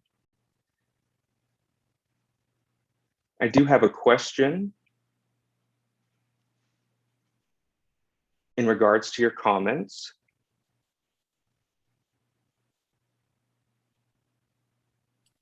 About the 12 credit hours. And it looks like my video is freezing quite a bit. I know it'll free itself up here in just a sec.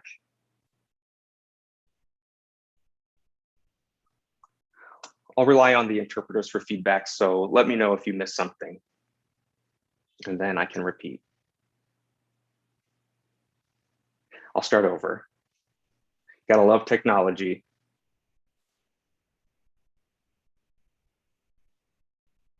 So my question was in regards to your recommendation, Emmett.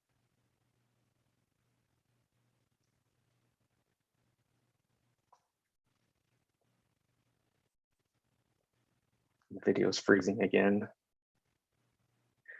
12 credit hours for the renewal for next year.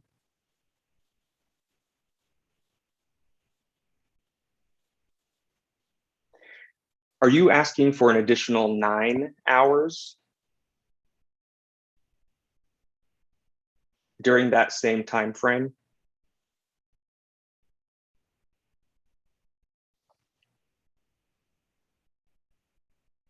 So for a total of 19 or 21 credit hours for next year, is that what you're saying for next year's renewal?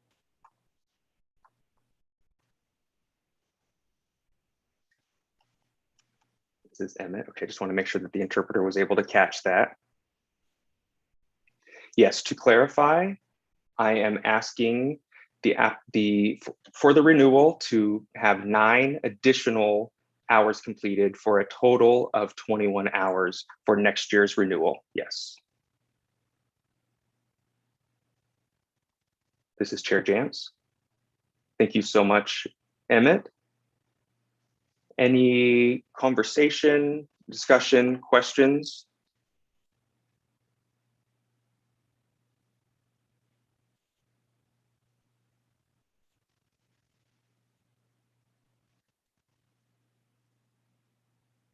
This is Emmett for a point of clarification. Board members, you do not have to follow my recommendation.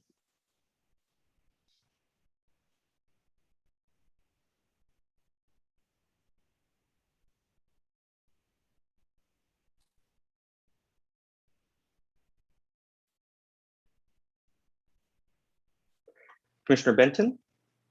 Thank you. So in the documentation,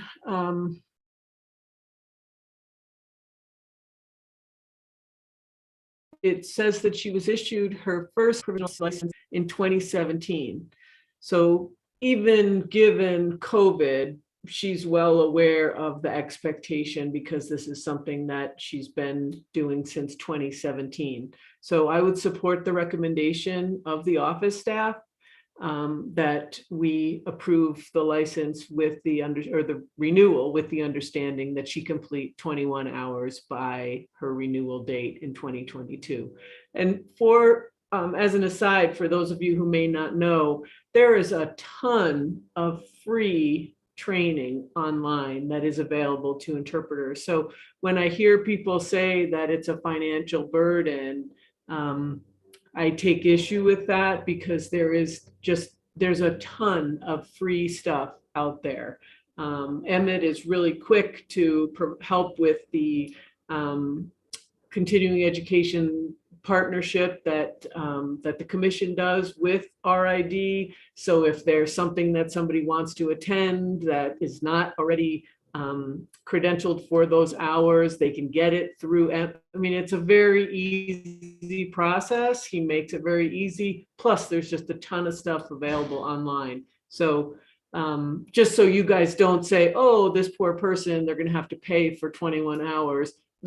That's not the case. There's a ton of training that's available for free.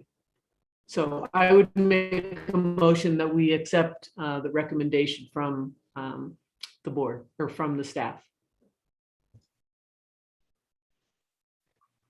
Thank you so much, Commissioner Benton. We have a motion. And I saw a second from Commissioner Hutch. I have a point of clarification, just to make sure everyone is aware. We do have a second representative from the Attorney General here with us as well. That is Sophia Horn. So if you feel that we need to go into executive session at any time, that will require a motion. If you feel that we need to consult the AG, that is the purpose of executive session. And we need to do that in executive session. But if you feel comfortable having this discussion here, then we can continue the discussion. Just as a reminder, we have a motion and a second. The motion was to accept Emmett's recommendation to renew this individual's license with the understanding that they will complete 21 continuing education hours within the next year during their license period.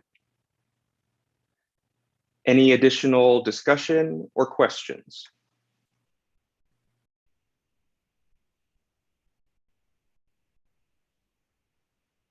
Seeing none, all in favor, please raise your hand or say aye.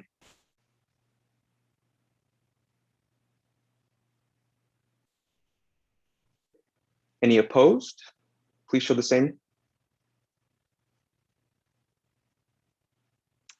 Seeing none, motion carries. And Emmett, will you mind giving us the summary for the next interpreter?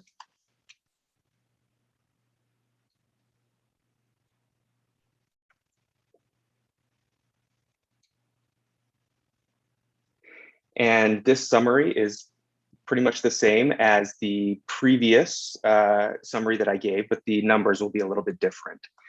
Ms. Jill Blass failed to earn the total 12 hours prior to her license expiration and submitted 12 hours that were earned outside her license year. Now for the recommendation, let me go up to the first page.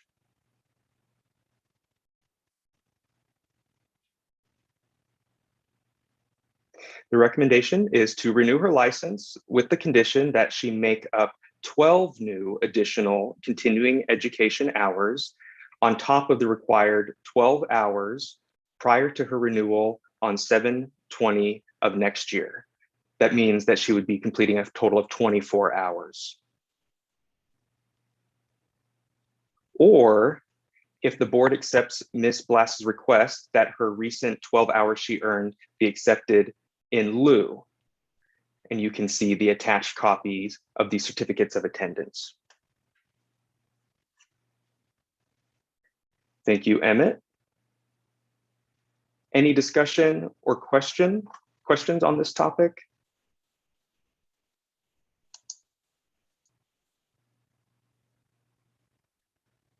Seeing none, I will make the motion that we accept staff's recommendation that the license be renewed for Jill Blass, with the understanding that during this new license period, she must complete an additional 12 hours of continuing education on top of the required 12 hours for a total of 24 hours during the license year. It's Commissioner Cienko, I second that. Okay, I see we have a second from Commissioner Cienko. Any further questions or discussion about the motion on the floor?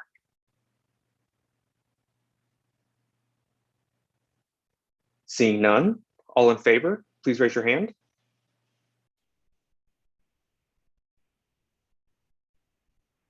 Any opposed? Seeing and hearing none, motion carries.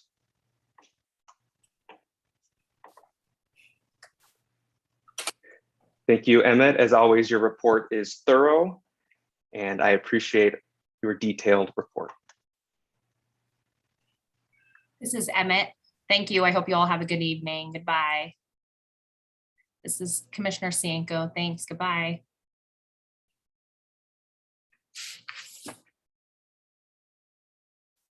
Okay, so now we're going to move on to the next item on the agenda. And this is number 10. Number 10 is the I missed, sorry. The Executive Director's Annual Evaluation. Thank you. The Executive Director's Annual Evaluation. So Sherry Collins, give me just a moment. Excuse me, Commissioner Jen, can you excuse the Attorney General that you don't need them? Yes. Thank you for that. I wasn't sure if we needed them for this discussion, but it seems like we don't need the Attorney General required for the rest of this meeting. So we really appreciate you. And we're going to let you go from here on. Thank you. Thank you very much. Good evening.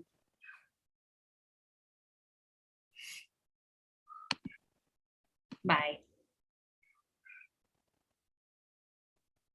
I would like to discuss just briefly about the commission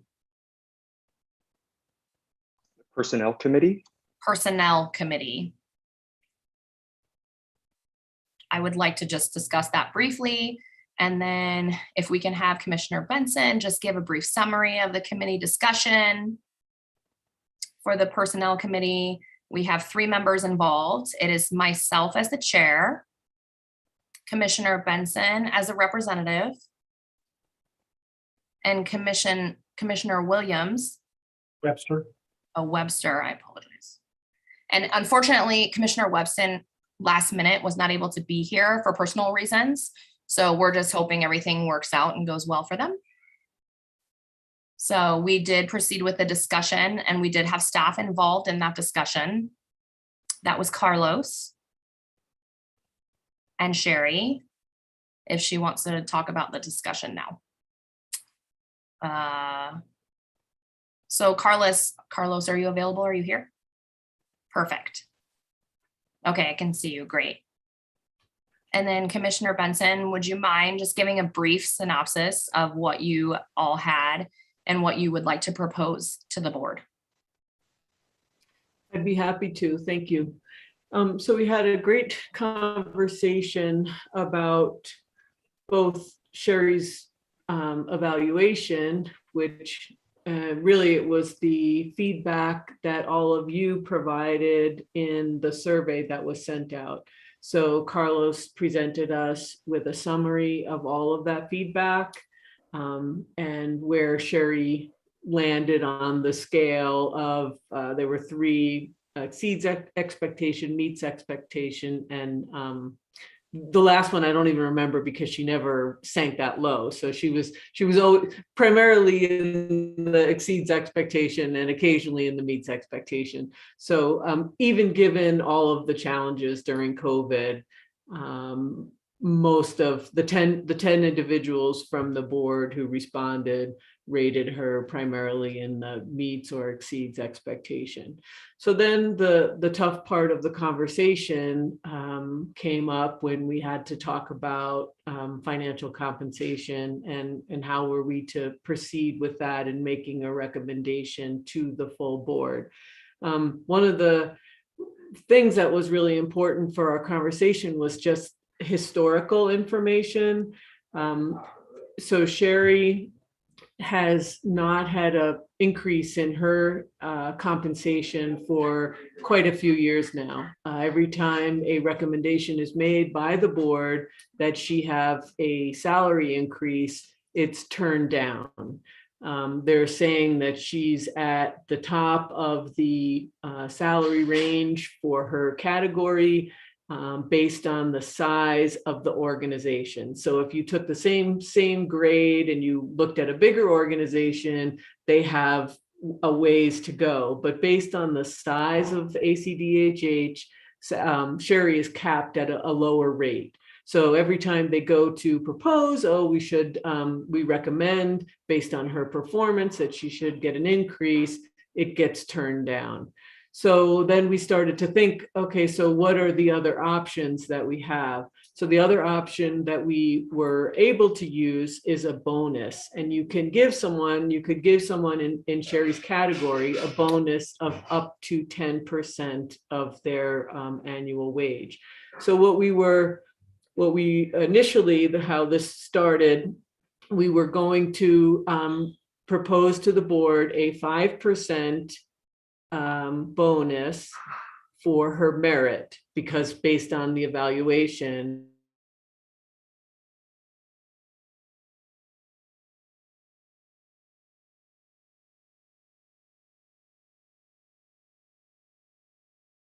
to recognize all of the past years that she Sarah, we just want to let you know, sorry, Commissioner Benton, we just want to let you know you were frozen for a short time. So if you wouldn't mind just repeating yourself. You had mentioned you were at the point that you were saying you were proposing a 5% bonus moving forward. Okay, and then so we were going to do a package deal, 5% bonus for the merit and an additional 5% of this incentive type of an award that's given out. But what we found out is the classification that Sherry is in, she doesn't qualify for that type of an incentive award. So then we were back to the drawing board with just the bonus category. So what we would like to recommend to the board is a 10% bonus with 5%, recognizing 5% was for merit for the work that she did this past fiscal year, and the other 5% was a one-time recognition for making up for the past not receiving any increase in her compensation. Thank you, Commissioner Benton. We appreciate your summary. So what the commission is proposing to the board is a one-time 10% bonus award for Sherry Collins for her year's performance. And once that year performance is established, then we'll talk about 2020 and it being cyclical through 2021. So if that's something that we think we want to bring up for discussion right now, even with the 10% bonus, it's still really less than if Sherry were to just receive an increase from the board in her pay, because I know it's been 4 or 5 years since that happened. So I'm motioning for the 10% bonus plus the including the pre-existent, she can get every year moving forward up to a 10% bonus to make sure that the personnel committee and the general committees that we're recognizing Sherry's hard work over so many years on the commission and being on the board previously and not being recognized and always having high performance and just being congratulated for that. So I know that some of these things are outside of the board's control. So it's definitely good to approach this year using the performance category. So now I'm motioning to the board and that the personnel committee recommend for discussion that you can either make a proposal and accept that as the personnel committee, or we can make adjustments. So now I'm going to turn it over to the board to continue that discussion. This is Chair Scarborough. I'm curious, as we had just discussed, only are we allowing this to happen for the motion, or? Thank you for the reminder. I apologize. I completely forgot to mention that. That's a mistake. So it's an action item.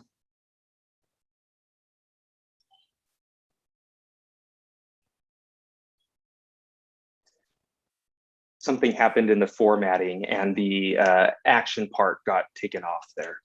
Thank you. And then the second point of clarification I would like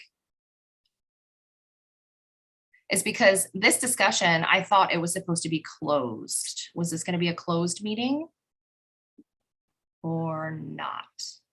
So this is Chair Jantz. So this is only a closed meeting if the board feels it's necessary to go into a closed session. So I introduced the possibility of having a closed session. So that would be Sherry Collins stepping out of this and the board being able to have a discussion without her. And then the board making a decision. If they feel like that's necessary, then that's up to the board. And I can make a recommendation for that. If you're comfortable continuing the discussion with Sherry here, then we can continue that discussion as well. So again, I'm leaving it up to the board for discussion as of right now. And I noticed that Commissioner Cohen had a hand up.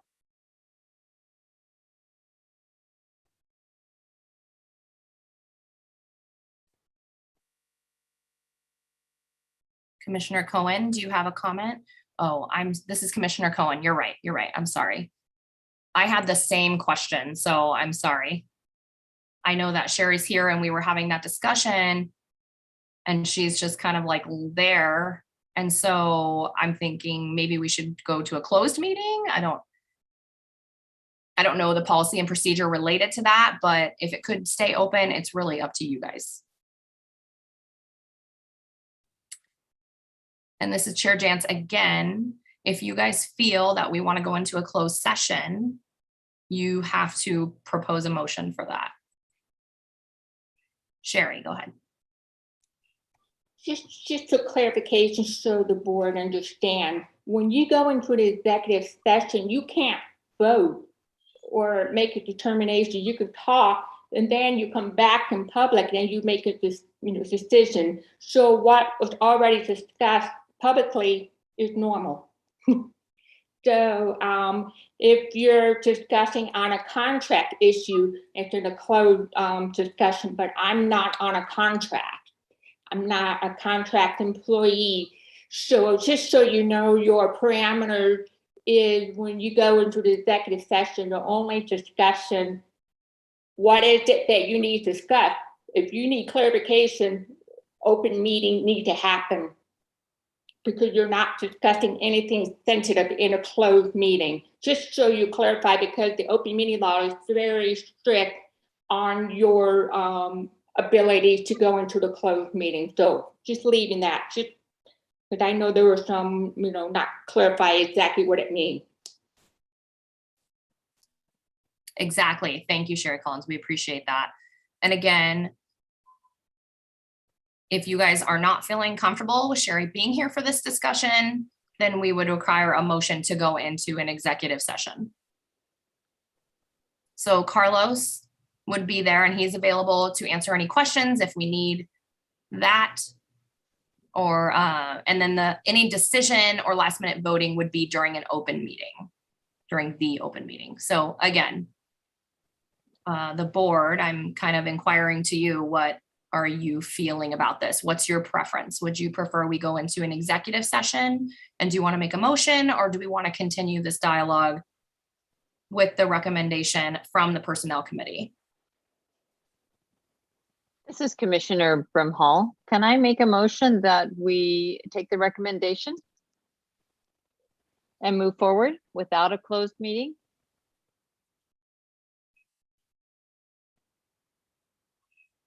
Yeah, we can absolutely do that. We can close to accept the Personnel Committee's recommendation. And do we have a second?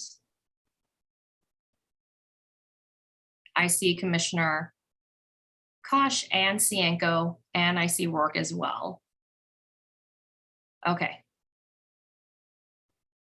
And I saw, yeah, Commissioner Rourke seconded. So if we want to continue the discussion for that motion.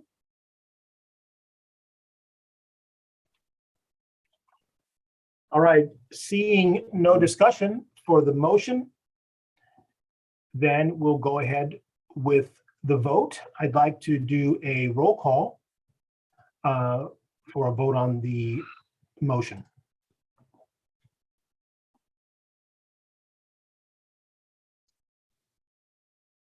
Is Kyla there? Kyla? Okay. Commissioner Jantz, Aye. In favor? Commissioner Cohen,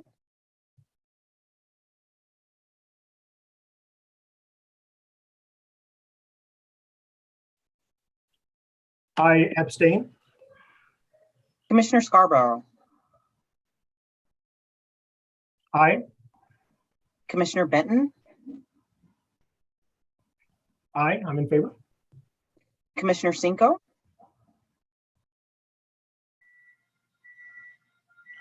Aye, in favor.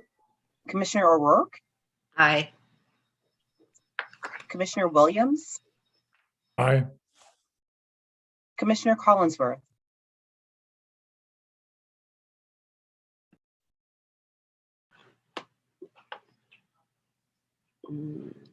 Aye. Commissioner Brimhall. Aye.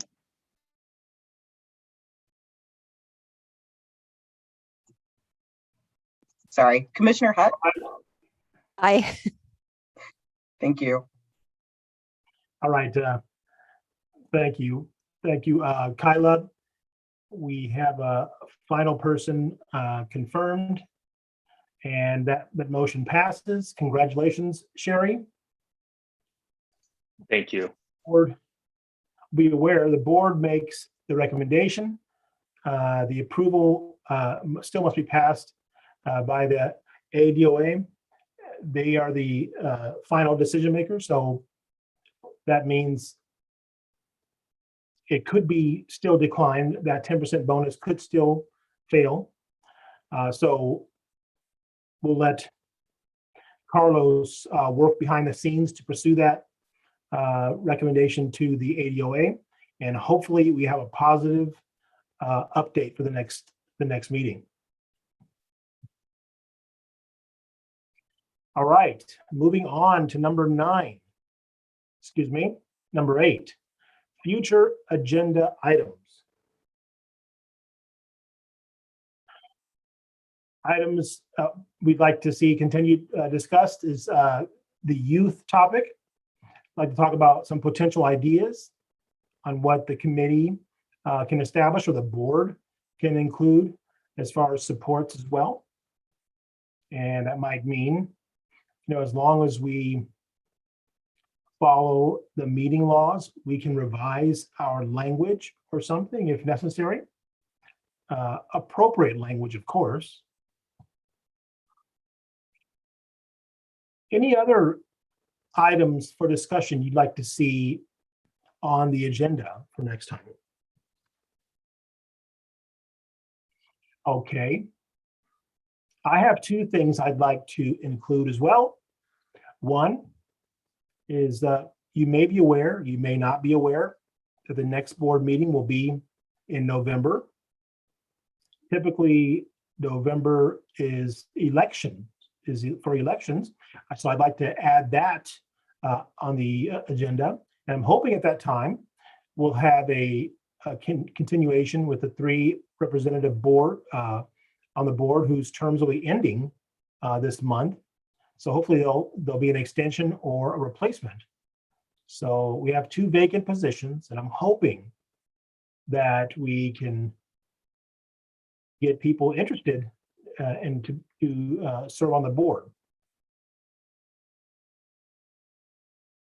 Yes, Commissioner Scarborough.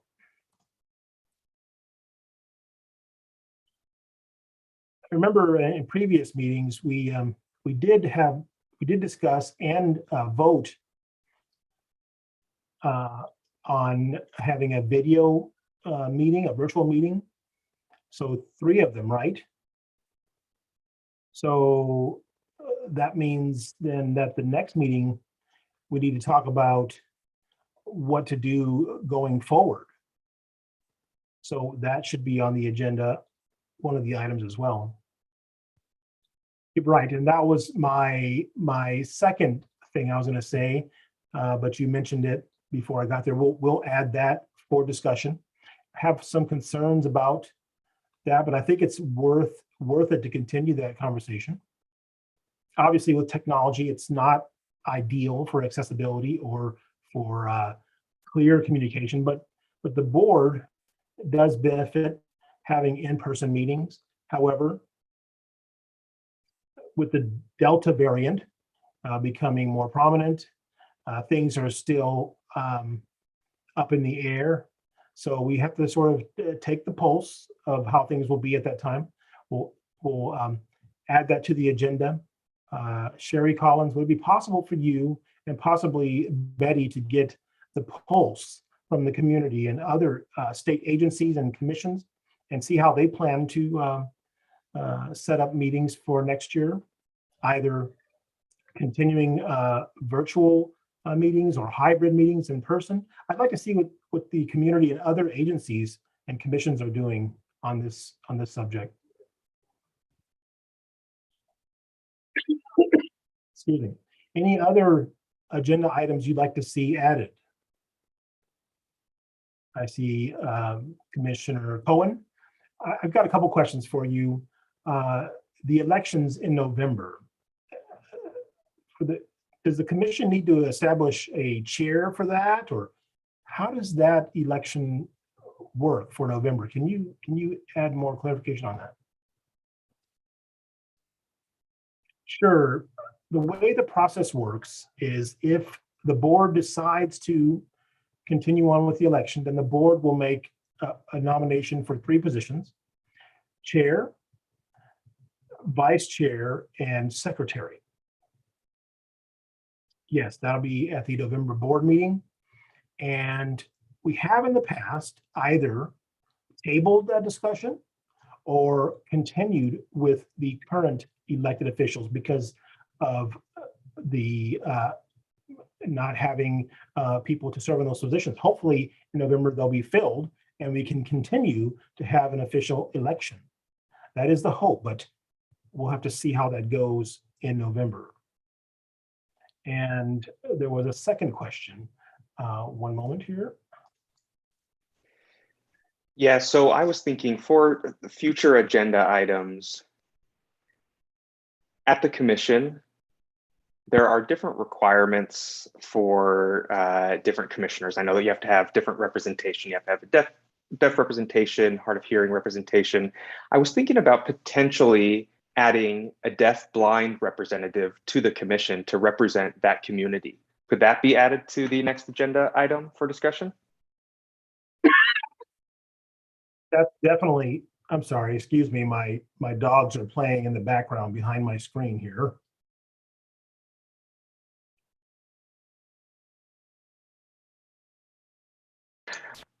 I move that we add a dog to the commission as well. Yeah, sorry, my dogs are playing rough behind me. So I'd definitely like to add that for discussion.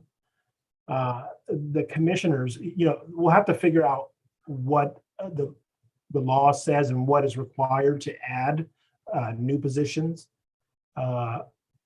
Or if we can switch out one of the current positions, representatives to include deaf-blind or CVHL. That's definitely something we can discuss at the next meeting. Any other Good topic. for the November meeting? Hearing none and seeing none, I want to remind you that the November board meeting will be virtual again. That's November, and I'm willing to accept a proposal, a motion to adjourn our meeting. Commissioner Scarborough, so moved. All right, Commissioner Scarborough has made the motion. Do you have a second? Commissioner Hutch has seconded the motion. All in favor, please say aye. Any in opposition? Hearing none, we will adjourn our meeting at 7:10 p.m. I want to thank you all. I want to thank the interpreters and the cart provider. Thank you to our technical staff, Jeremy, and I want to thank the commissioners and staff as well. I really appreciate your hard work to make this a success. Have a great evening and be safe.